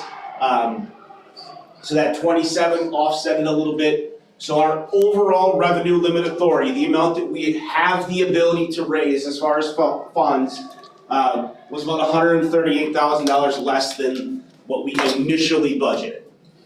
That 27,000, just to clarify, did come in the way of a transfer of service. What transfer of service does is anytime a student that is identified as being special education and entitled to and receiving special education services, if they transfer into your district, not open enroll, but actually move and you are now the district of residency, if those services cause you to have to increase or do something above and beyond what you're already doing, you get some dollars for that, okay? It's a little nuanced, so if you have a special education student that comes in, but they fit within your existing caseloads and what your special education teachers can handle, there's nothing extra the district had to do. You didn't have to hire another teacher, you didn't have to bring in, a lot of times what you'll see is students that need to have one-on-one aides, so you have to go hire another aide. That would be costs that are eligible. Maybe they need specialized transport that we're not already providing, so we have to go contract for specialized transportation services. So those are all the costs that are above and beyond what we can do with our current model, okay? So we received about 27,000 in the way of transfer of service. So our next slide will continue breaking down how things changed. So we're gonna look at state aid. Now, DPI always puts out what the aid kind of estimate is going to be, but it's not till October 15th that we get those full numbers and they're fully known, okay? So we projected 840,000 and change. We actually received 822,000. That's categorical aid. The primary driver of categorical aid is the reimbursement of special education expenses. We talked a little bit about in our last budget meeting, our last board meeting when we discussed the preliminary, that the reimbursement rate had gone up, which is great, but that doesn't impact this budget, that impacts the next budget, because what you're being reimbursed for is the prior year's expenses, okay? So, and again, it's some certain. So that's why that number is kind of unknown. It's a pool, you're not really sure what you're gonna get until all claims are in from the entire state. So we lost about 18,000 in categorical aid. Equalization aid, just to revisit, that's what's meant to equalize or level the playing field between districts of varying property wealth, okay? Again, those are driven by Department of Revenue numbers, what are called equalized values. Basically like, hey, how much property value do you actually have in your district, okay? And the Department of Revenue certifies that each and every year. We projected about 4.2 million.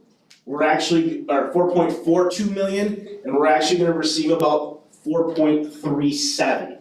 So pretty close to what we estimated, but about 56, almost 57,000 short of what we budgeted for. One area where we did receive or did get a little bump in some state dollars is in this exempt computer and personal property aid. This is kind of a really nuanced or odd one. Tax code at one time, they taxed certain property, which created revenue for districts. They no longer tax that property, but they kind of kick it back to us in this little piece of aid. So that went up by about 35,000. So again, categorical aid, primary driver of that is special education reimbursement. There's some other things in there, but the bulk of it is special education reimbursement based on prior year expenses. State equalization aid / some people just call it general aid, but again, I like calling it equalization because its purpose is to equal or level the playing field. And that exempt property, that exempt aid just replaces some lost revenue after changes in the tax code. So here are some expense assumptions. Private school voucher program expense. This one's kind of, it's an expense on our revenue limit worksheet, but we never see the dollars. It's not that they come in and go out, they just get deducted from our aid payment. We had budgeted 627,000. It only came in at 462. So we were 165 to the positive in that voucher program expense. One area that I do want to take a little bit of time and chat about is we did go ahead and decide we will be hiring 3. I think we already have 1 secured. We're still hiring 2 building level substitutes. The rationale behind this is we've had trouble filling sub-jobs. We've had teachers having to cover for other teachers, which is okay. I mean, as a former teacher, you have a hard job. Like just your traditional job it's very demanding. Then when you're taking all of your prep times and giving those up to have to fill in for other teachers because we couldn't secure a substitute, that becomes it's just not sustainable. Especially to be able to do the great things that we just talked about with our building level principals. So we made the decision, we're gonna go ahead and secure 3 building level substitutes. And the idea behind that is, again, they will fill voids as they happen, and they're building level, but if there's no need for them at that building, they are to be used wherever the need is. So yeah, their home base might be here at North Shore, but hey, there's no teachers out today. Let's go cover an absence at North, or let's go cover an absence at South. We will also If there's legitimately no job, they don't work. So like if there's nothing for them to do, which is very rare, but again, it's just another way to help ensure that the positive work that's happening in those buildings, that the momentum is not slowed. It comes in at about $70,000, and that's an additional expense than what was in the preliminary budget. I think it's important to interject here about those three is you may recall if you've been here on this board, you knew that we during ESSER funding hired 3 previously, but they were benefits eligible employees. Oh, yeah. These employees, we wanted to ensure that we were supporting and doing what we could to help keep that consistency in the classroom. But we knew that the expense of adding benefits to that would be an additional $30,000 at least. And so we made the agreement that we would stay underneath that 30-hour limit threshold that we have to for our ADA compliance. Or ACA, not ADA, sorry, ACA. And so we are keeping them under that 30 threshold, which is why it's 70,000 and not 150,000. Yep. Just really important from a fiscal responsibility point of view. And then the last change here to expenses is coming from open enrollment. We had projected a net outflow of 2, okay? Which would have cost us about 17,000, almost 18,000 in all reality. We actually came in with a net outflow of 3.2, and people have asked me, well, how do you get 0.2 of a kid? Well, it's all based on that full-time equivalent, so you can't have a fraction of that. So it was a change from about 18 to about 29, so increased expense on that of about 11,000. And I'll interject here as well. Please know that in previous years, that number's been anywhere between 27 and 72. And so for us to be at this point in time, where we're at just in the last 3 years, that's a big move for our district. Yeah, and I mean, I'll go on record and saying the goal is that number's positive. Yep. That's our goal. Yeah, cause I mean, if it's a, if the net 2 was a 18,000 hit, that's $9,000 a head, so $9,000 a head times 72 is that's a lot, That's a lot of that's a dollars. lot of staff for a lot of something coming out. Yeah, that's a lot of stuff, a lot of people, a lot of services. Can you cue up the next slide for me? Sorry. Yeah, you're all good. So how does this all play? So I kind of just went through a lot of changes. The top is what we had all saw under the preliminary budget, okay? We had estimated 1,137 members. That 11,693 is our full authority per student.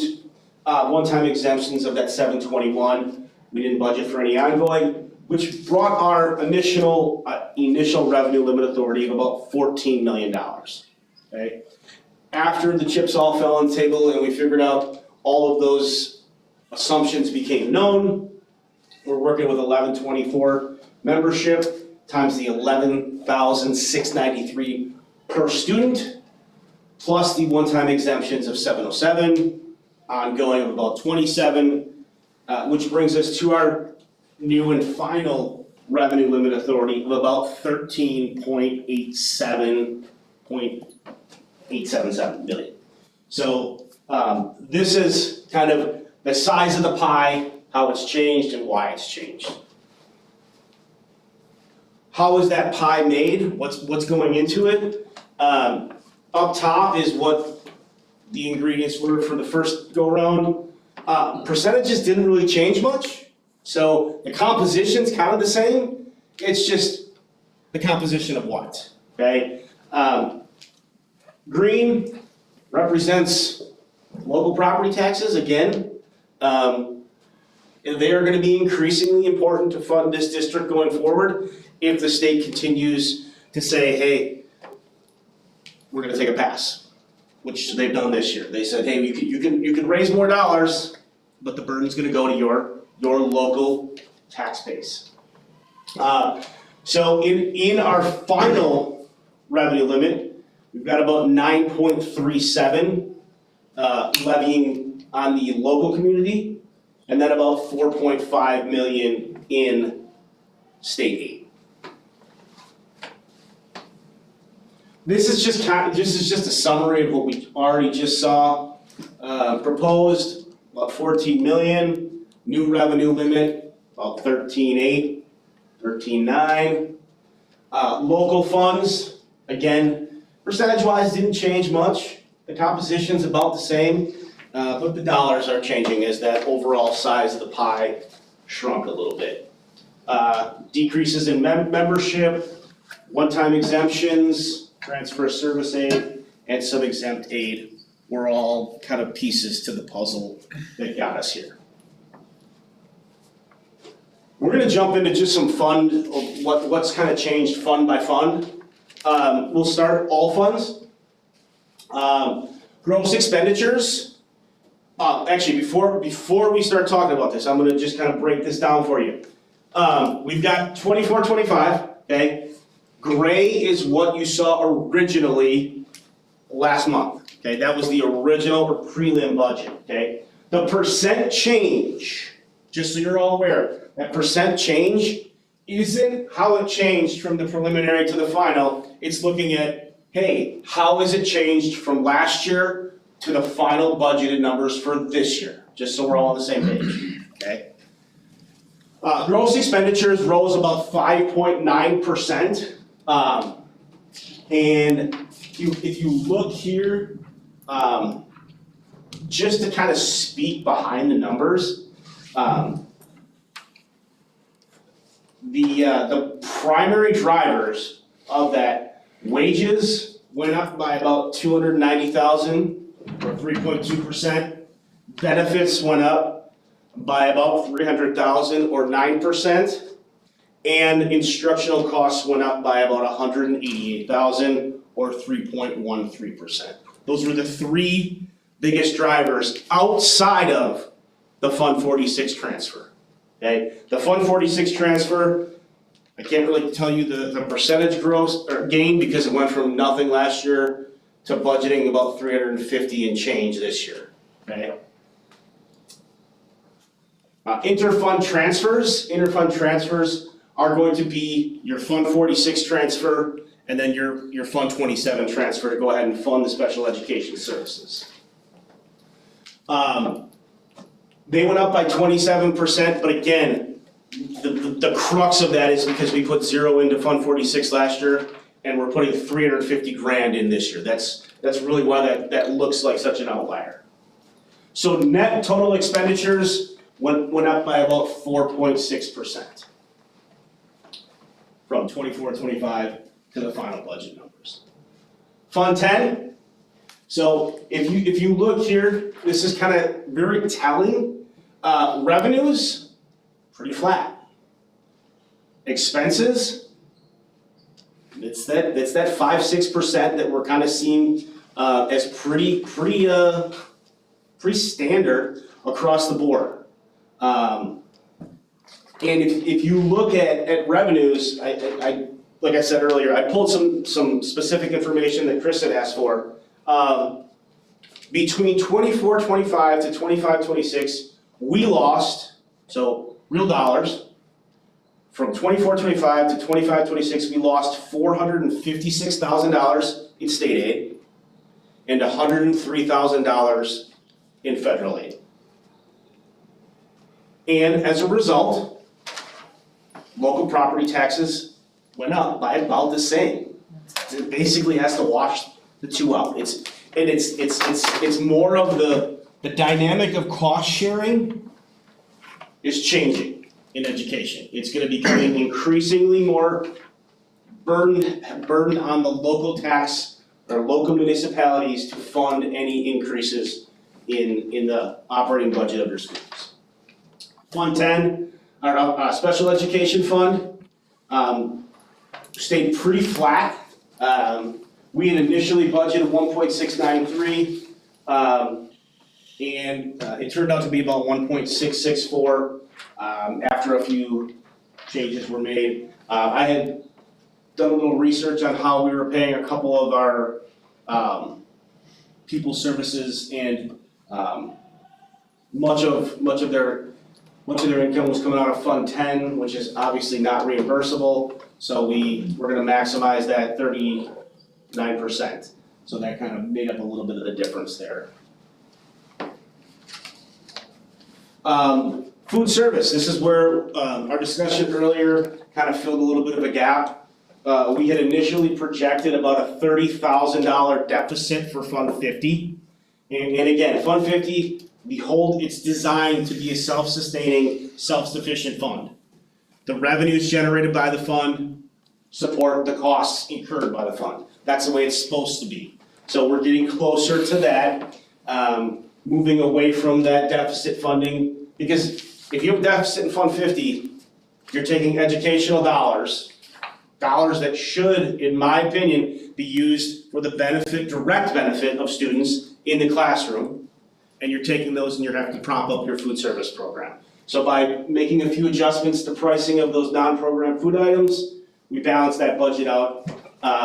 So we're at $555,000 in total revenue and $555,000 in total expenses.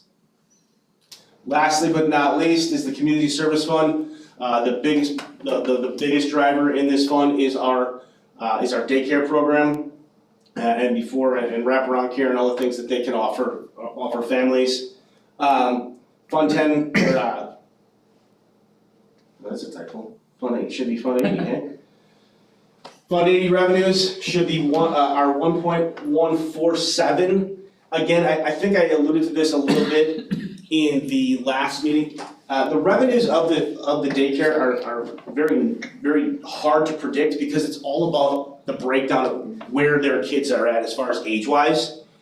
Because obviously, a little infant needs a much greater care, and there are certain standards that the state says, oh, you can only have a certain number of that age kids to an adult. So those are more expensive versus older kids are less expensive. So that kind of drives a lot of the revenue for Fund 80. But I think, one thing to be clear here, I mean, just for tax, none of the property taxes or anything go into this fund. This is just this is a little bit wonky that it has to get run through the school district. Yeah. So I mean, we don't levy. Whether we budget more or less, it's not impacting the taxpayers and the levy and any of that sort of thing. Correct. Now, we have the authority to take some of our levy and put it here, but we don't do that. We make sure our full levy authority goes into educational and programming and staffing that is gonna be to the direct benefit of kids and families. Yeah, I mean, there's a benefit to us to have this program. Oh, absolutely. Just from a community perspective, we also get a modest amount of rent from them to our facilities, but there's no, just if somebody's watching, it's like, why are we paying for daycare? You're not, right? No. It's the people who have kids in there. Yeah, for the daycare. it's not exactly the same, but it functions much like Fund 50 for us. Right. Where the revenues are supporting the expenses of that fund, and it's a very,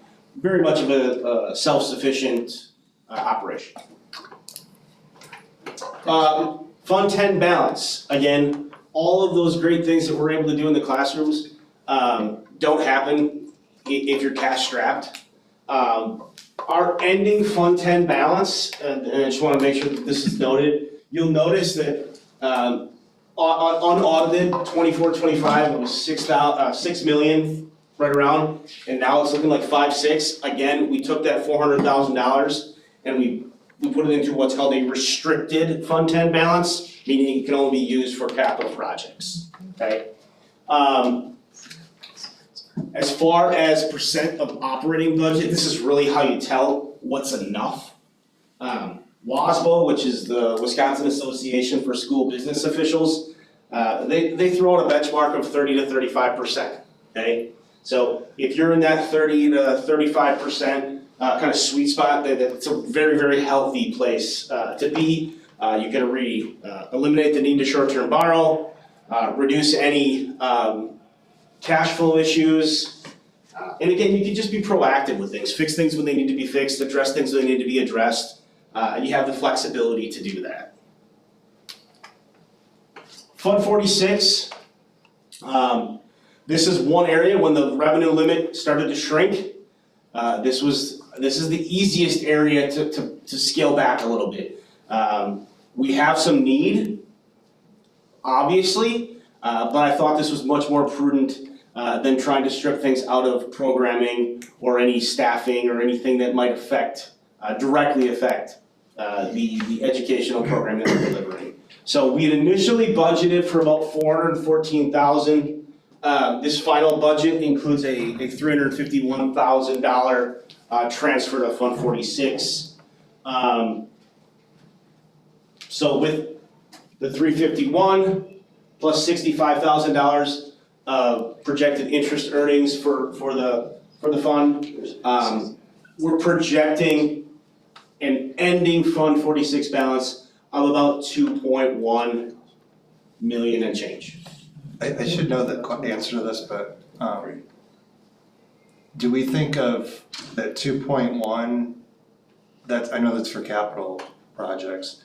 Do we think of that 400,000 as addition to that too? So we really would have 2.5? Like where's that 400,000 sitting since it's out of the general fund balance? I know it's in this restricted account, Yeah. so do we think of it as 2.5 is there for capital projects? You could think of from 30,000 feet above, yeah. Technically speaking, no, it's not part of that. Well, I know it's not part of this, But yes. but it's it has money, to be when we Absolutely. get our 10-year capital plan, Mm-hmm.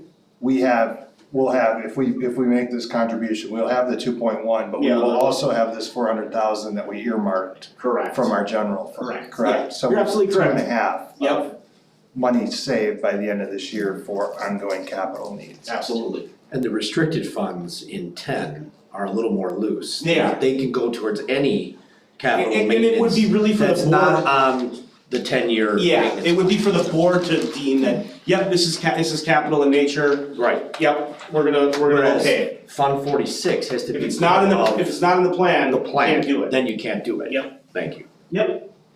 I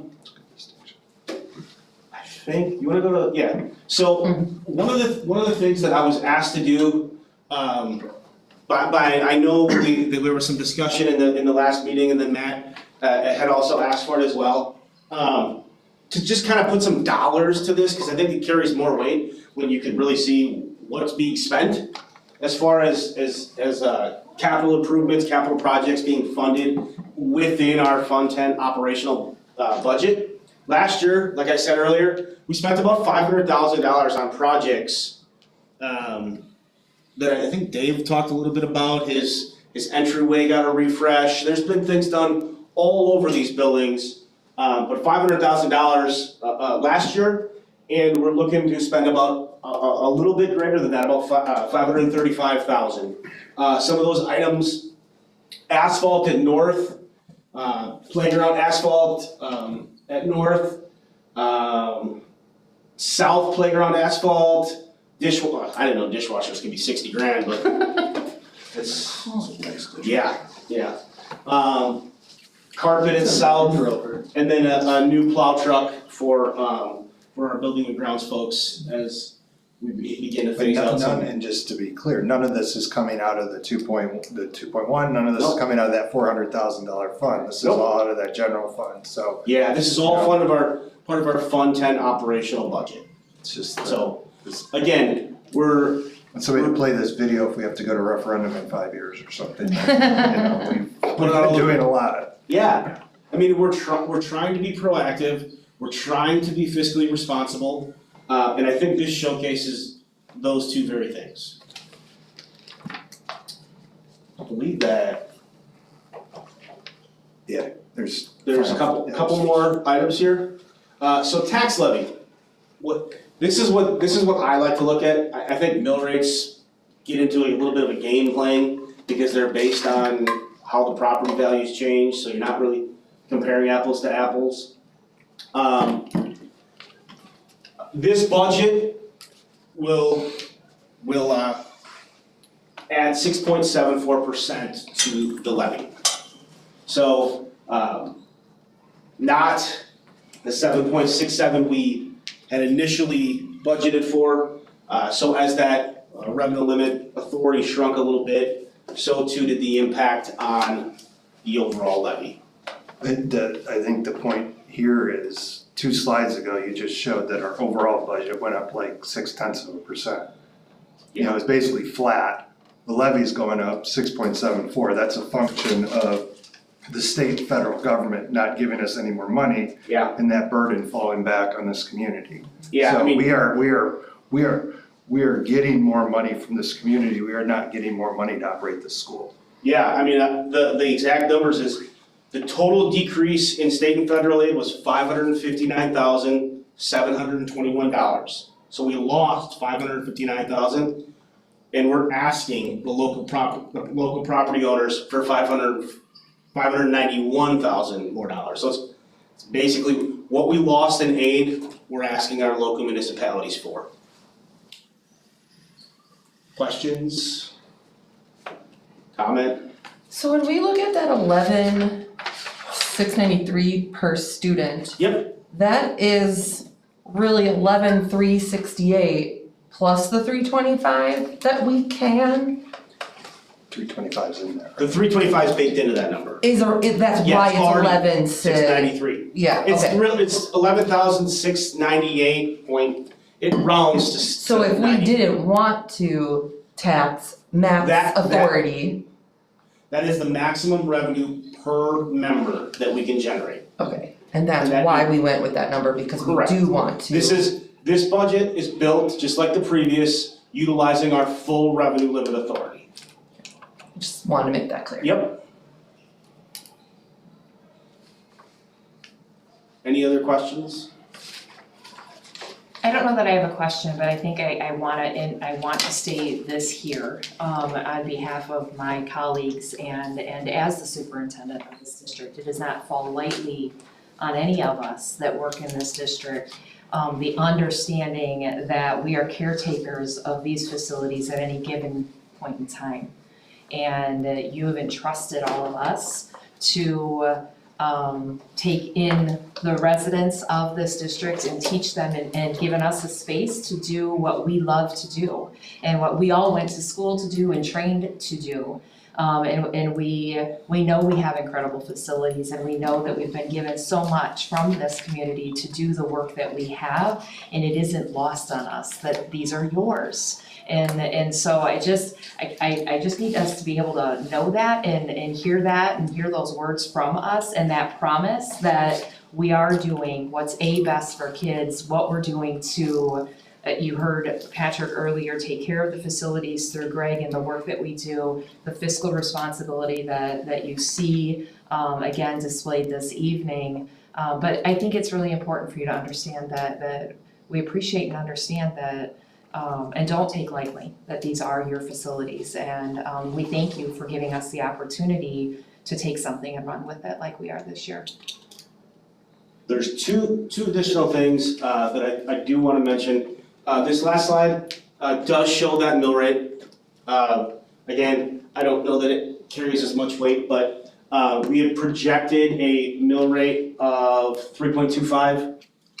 Mill rate, the final mill rate came out at 3.33. And you can kind of see what that looks like for varying property valuations. The other thing that, just a little bit of foreshadowing, we did have a facilities study done by Findorf, and Greg and I had the opportunity to sit down with them, and we kind of dissected what they put together. They had a very comprehensive report. We just got their initial draft. We don't have their final draft yet, but once him and I kind of scrubbed out some of the more in-house, more housekeeping type items, we come to a total of about $3.5 million in capital improvement, capital maintenance that they are suggesting we have done over the next 10 years, okay? That's a big number, okay? I want to stress it is a big number, but we are in a position to take care of that $3.5 million without having to go to referendum, without having to borrow a dime, and the only reason we are able to do that is being fiscally responsible, using our full revenue limit authority, and planning proactively for these items instead of trying to go reactively and say, hey, we sat on our hands for 10 years. Community, we need your help. we need the community's help right now so that we can do it right. So, that's all I got. If you guys have questions, I'd be happy to answer, but Just one question, not sure if you know this because you weren't here last year, but the estimated tax amount for the assessed value, do you know how much that changed? about 9%. Thank you. I think it was projected at 9.4, and I think it came in at 9.1. Okay. And that's an average across all of the municipalities that represent the district. Thank you. And just to do a quick and dirty, the prelim of the 325 is 812 for the 250,000, and it goes up $20. Yep. To 832 for that 250, just to kind of put it into some Perspective. dollars. Yeah. So it really isn't a huge, No. I think even the 750,000 went up like $50, yeah, $60, something like that.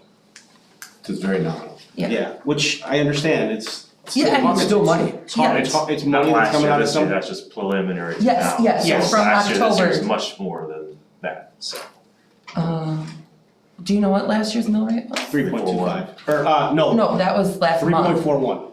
Yeah, 3.41. But then, again, it's. Property values. Yeah, it's Numbers hard. are way down at that point. What you really wanna look Not way at, down, but. what you really need to look at if you wanna compare year over year is what happened to the Right, now levy. your rate goes up, which causes all. That's really where you can compare. Nice job. Yeah, Thank you. If nobody has questions, I'll make a motion to approve the budget and tax levy as presented.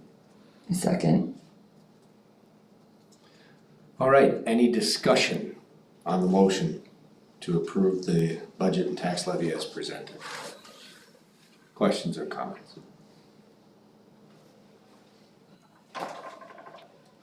My only comment again is more so for the public is just to remember that with the budget, again, we are proactively putting 350,000-ish into Fund 46, which is a capital maintenance only fund.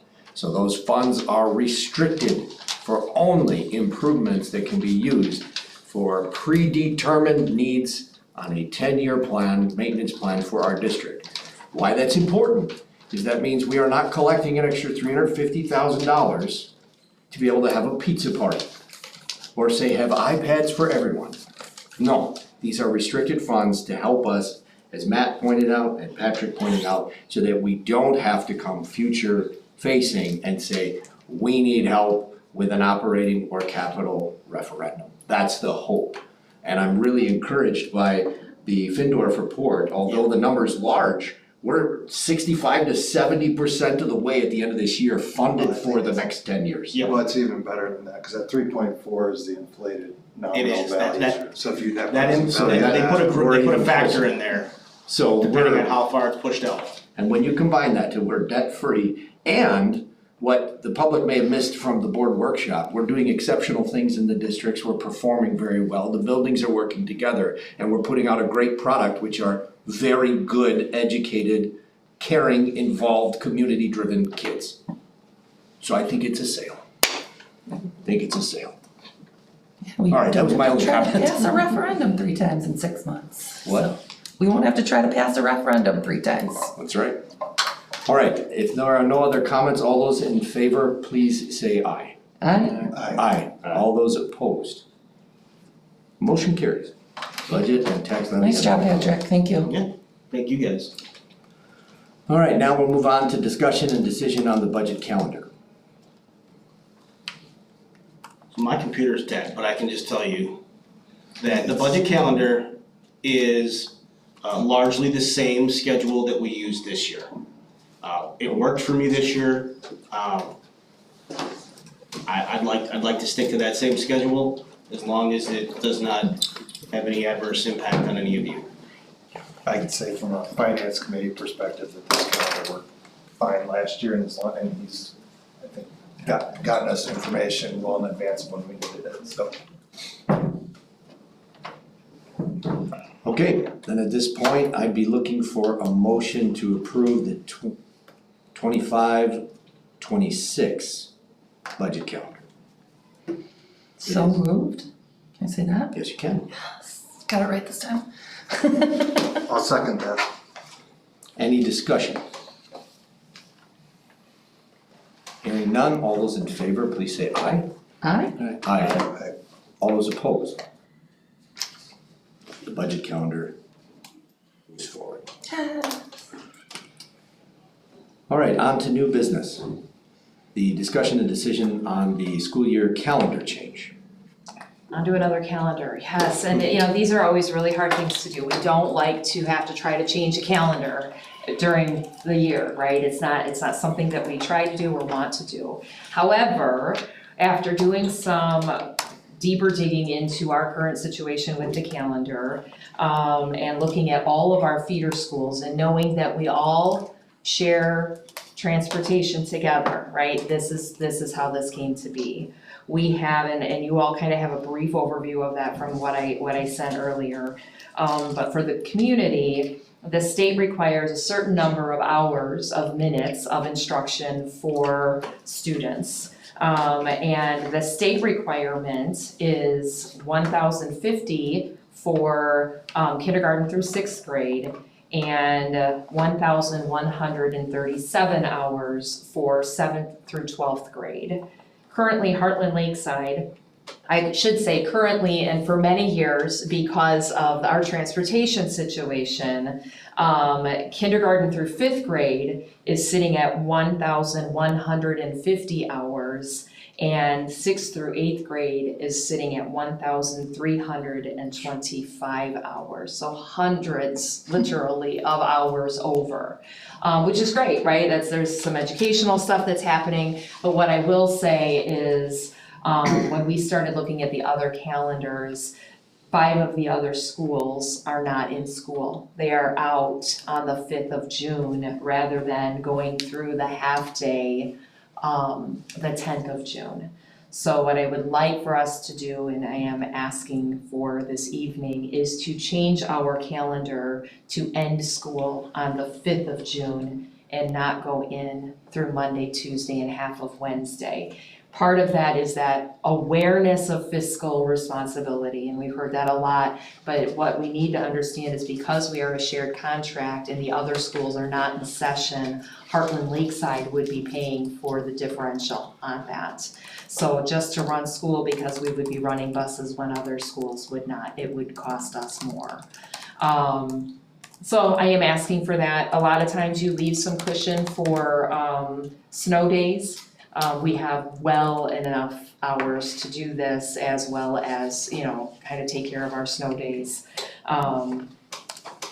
And it's just, I think it's just something to be asked and to be looking at.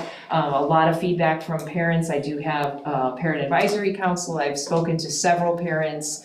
We haven't talked really to staff about this. Talked to administration about it. It's always been a wonder, why are we in school but they're not, or how does this work? So we dug into it a little bit deeper this year and that was the finding. So I think staff's gonna complain about I- days off. Does that affect any of what Patrick just presented with a budget expense wise?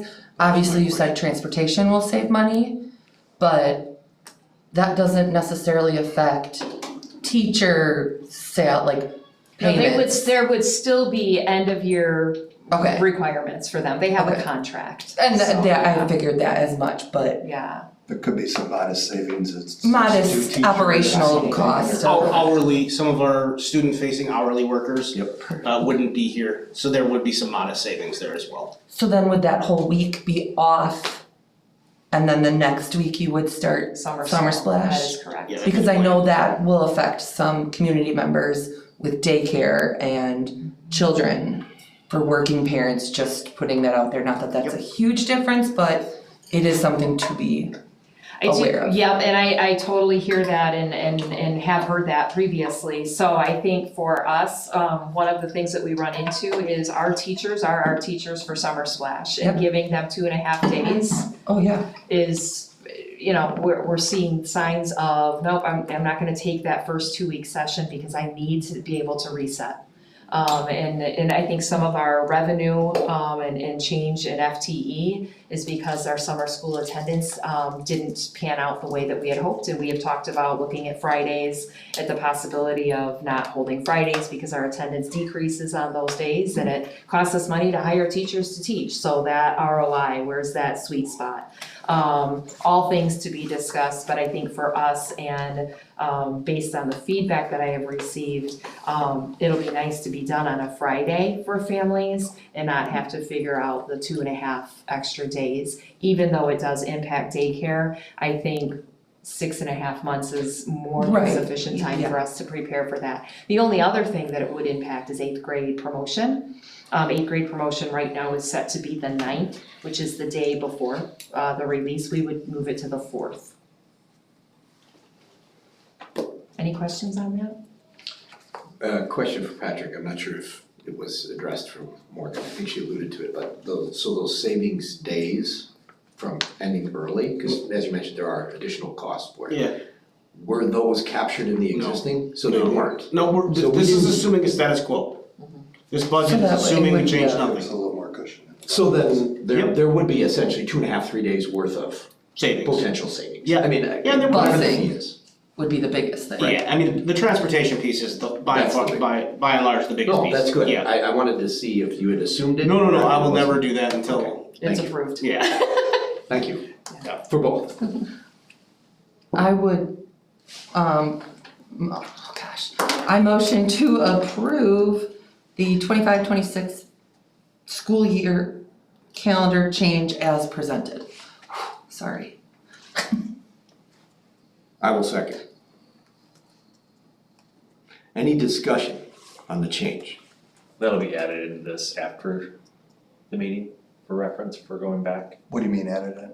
So that, right now it's not an attachment on the new schedule because is that something that'll be added in there for reference on going back?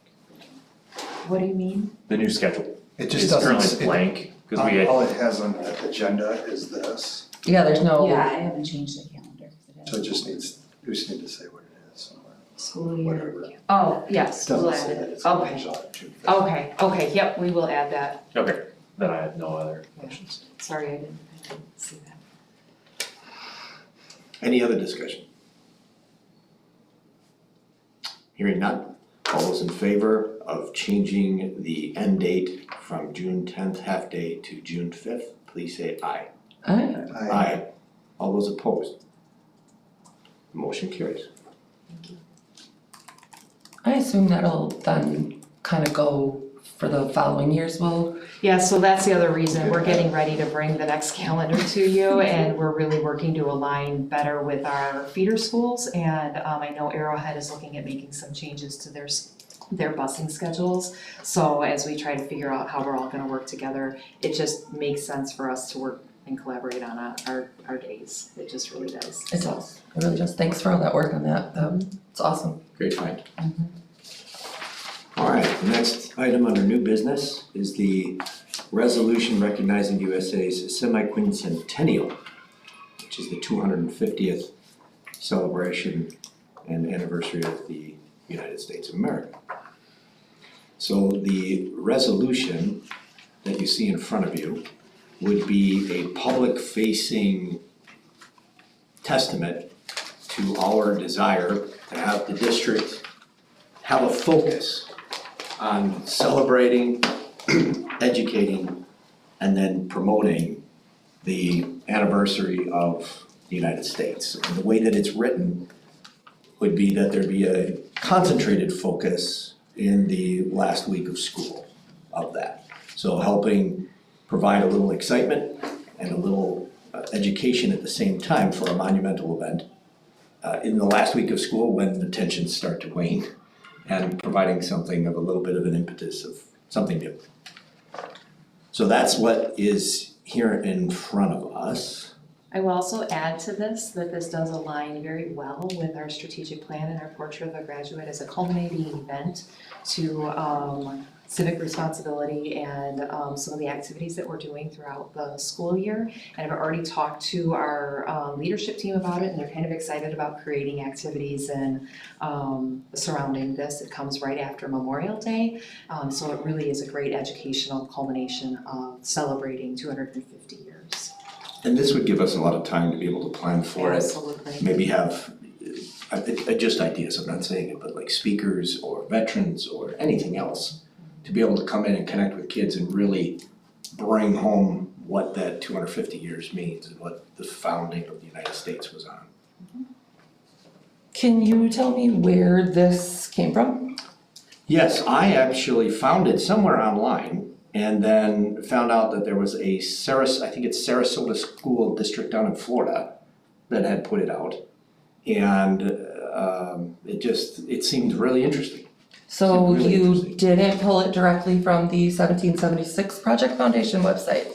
No, I found it from Sarasota, give me a second. Because it is exactly the template they published. Yeah. And I have that printed right here if you want to see it. 1776 Project Foundation, which I believe Chris is sponsored by. I'm not Partially. sponsored by them.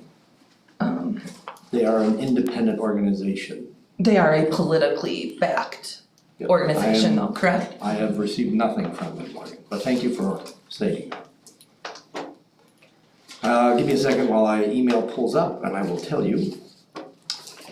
Okay, so Kathy Tompkins from the Sarasota County School District had sent the confirmation of the wording to me, Sarasota School District Board Office. And I also received it from another board member from there, just a moment.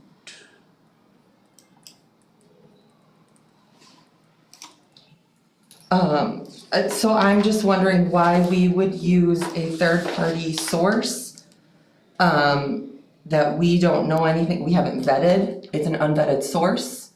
It's not something DPI or WASB or another official civic education body presented, but yet we're pulling this that is directly from the 1776 Project Foundation and the 250th anniversary in 2026 coalition that is, so I'm just wondering why we would, I mean, I have a lot of questions about it, actually, it's not. I can only speak to what's in the resolution. Correct. And so if there's something in the resolution itself that is problematic, then I think we should discuss that, the genesis of it. I've already explained where that came from.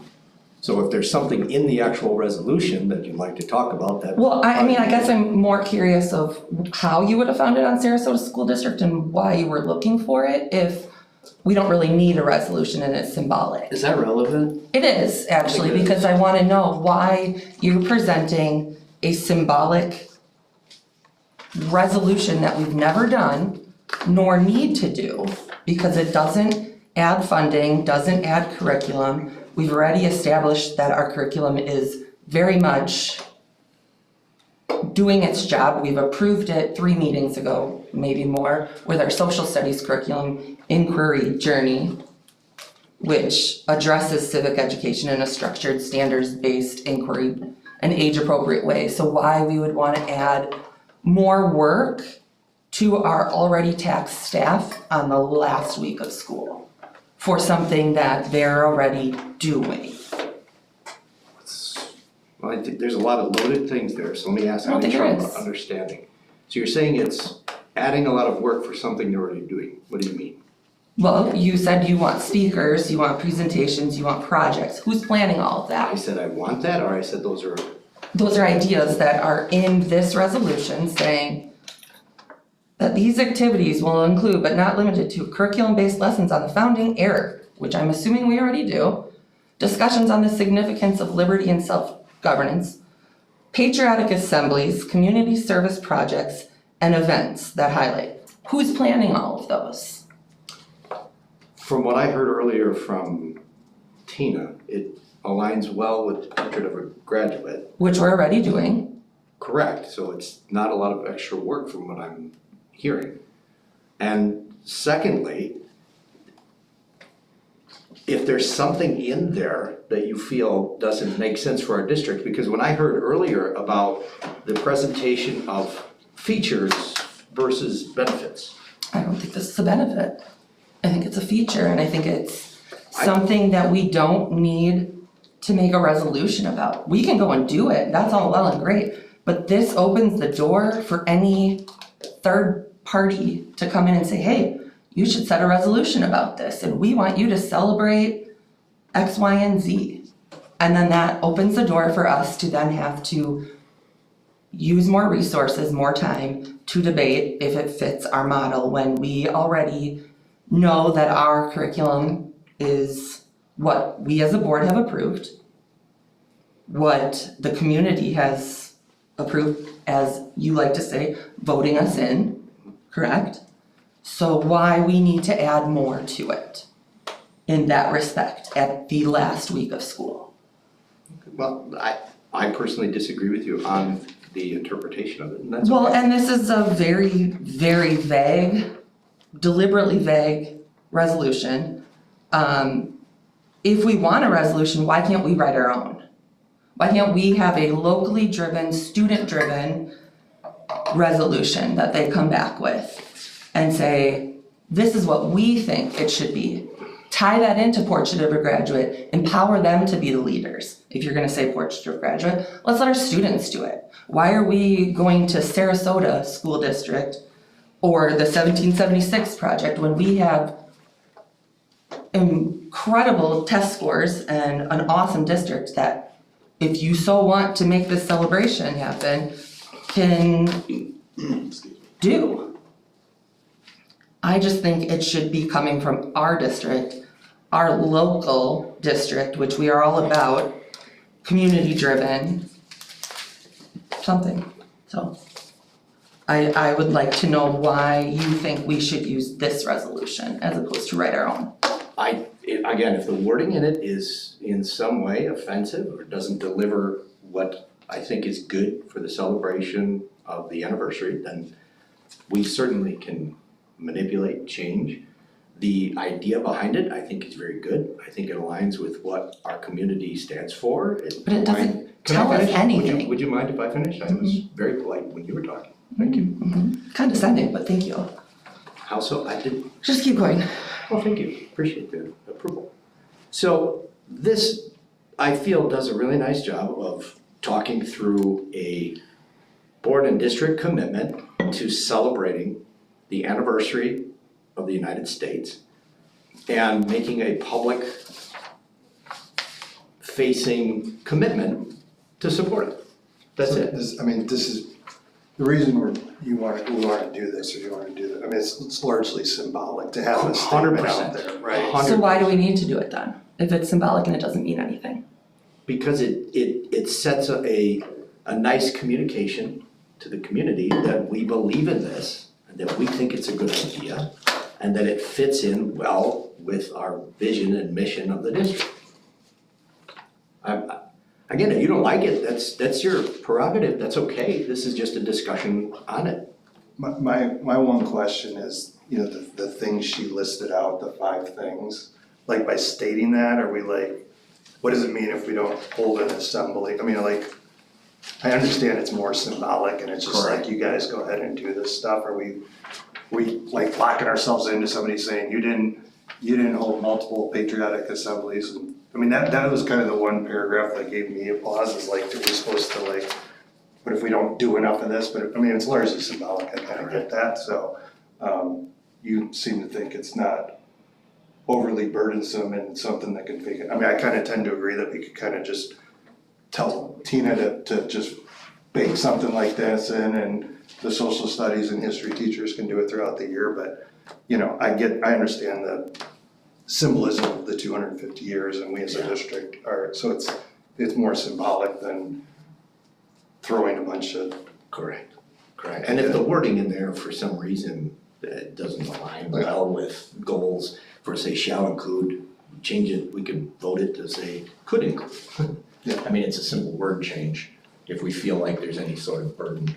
Because again, it really is a symbolic, and it's part of the strategic plan with increasing community engagement, awareness, and really the benefits of what we're trying to put out. That's really what this is, a symbolic statement, 100%. But it had no community collaboration in it, which you just said was a big thing. Yeah, but I mean, I guess, I don't wanna, pay a local attorney to draft something like this up too. I mean, the question in my mind is, do we want something symbolic like this out there or not?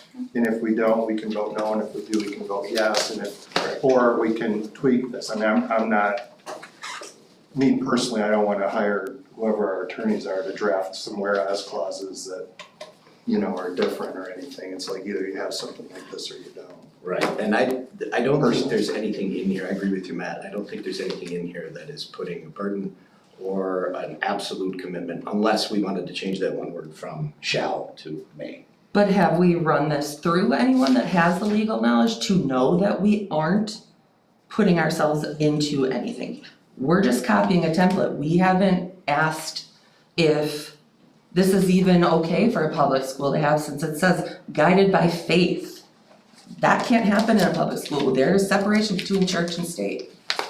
I'm sorry, I just don't think we should be opening ourselves up to anything that is partisan or politically driven when we're supposed to be serving all, not specifics. And if we're gonna do this, then there has to be an opt-out policy, just like with every other policy we've had. Or resolution that we've never had. Just to go back, it says guided by faith, it doesn't say about religion. Like, But faith. I have faith I'm not gonna hit that car when I walk, that doesn't mean it's religion. It's just. But it is not, it is supposed to be separation of church and state and But there's with nothing regarding religious and, religious out there, it's just faith, faith is a word. well, words have meanings, as we've been very clear with. That's fine, I'm just stating my opinion, trying to say that I don't think we should be taking anything from the 1776 project, Turning Point USA, Moms for Liberty, America First Policy Institute, America's 250th Civics Education Coalition. Why can't we write our own? If you are so hell-bent on having this resolution, write your own. I'm all for celebrating, let's do it, but I don't think we need this. And I think it opens the door for a lot of things we don't need in this district, or that we are trying to get rid of. I think that makes sense on there, but I would like to make a motion to approve the recognition of the 250th anniversary resolution. Second it. Any further discussion? It wasn't really a discussion, but yeah. I don't care, I would tweak it to may include, but I mean, if you're telling us it's not a big a burden, I don't care that much. We don't know it's gonna be a burden because we haven't put this through legal. We can amend it, we can make a motion to, you have the right to make a motion to amend the document to say may instead of shall. I think it's may, shall, right? Or will. Okay, well, here's the motion I'll make a motion to modify it. I don't know how to do this so it's clear, but you know, if you print it out the top of the second page, it says, before I make a motion, what I would like to say, we forgot to say, is that it's at the top, it says, be it further resolved that these activities will include, but not limited to, just instead of these activities may include, and then get rid of the but not limited to. And then it's just like, so then nobody's like, well, you didn't have a patriotic enough assembly, and so I don't think you guys did what you were supposed to do, or whatever. Then I can live with this, since it's largely symbolic, and if Tina and staff doesn't think this adds any additional workload or whatever, I'm fine. Who's approving these projects and assemblies? It'll be my team, I think, right? I mean, this is vague, so I wouldn't know. Yeah, I'm asking Chris with his okay. resolution. Sorry, Tina, I did not mean to be short. I'm just Okay, trying just to. a quick point of order, I was just trying to get, I'm writing this one down, so for the resolved, it'd be activities will include, would be may include, May include, but not limited to, and we'll eliminate the words but not limited to. and limited but not limited to. So it would read that these activities may include curriculum-based lessons on the founding era discussion, you know, all the rest of it stays, just may, just so not like somebody comes in like, you didn't do a curriculum-based lesson, that's really, that's the, you know, it's just may include. So that's the motion on the floor, I'll second that. So now we have a motion on the floor to amend the document to read, be it further resolved that these activities may include curriculum-based, et cetera, from that point forward. So any discussion on the amendment of the language?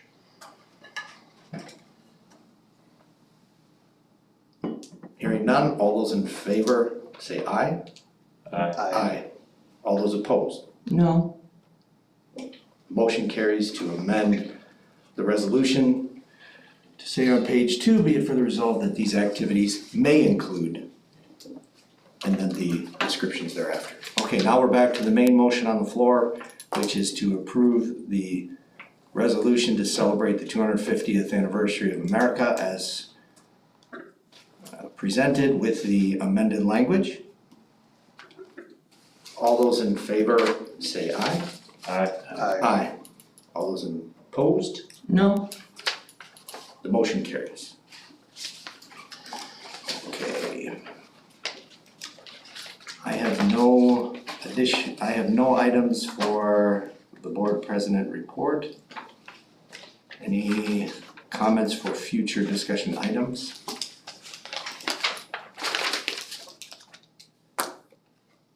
Okay, and we'll go on to future meetings.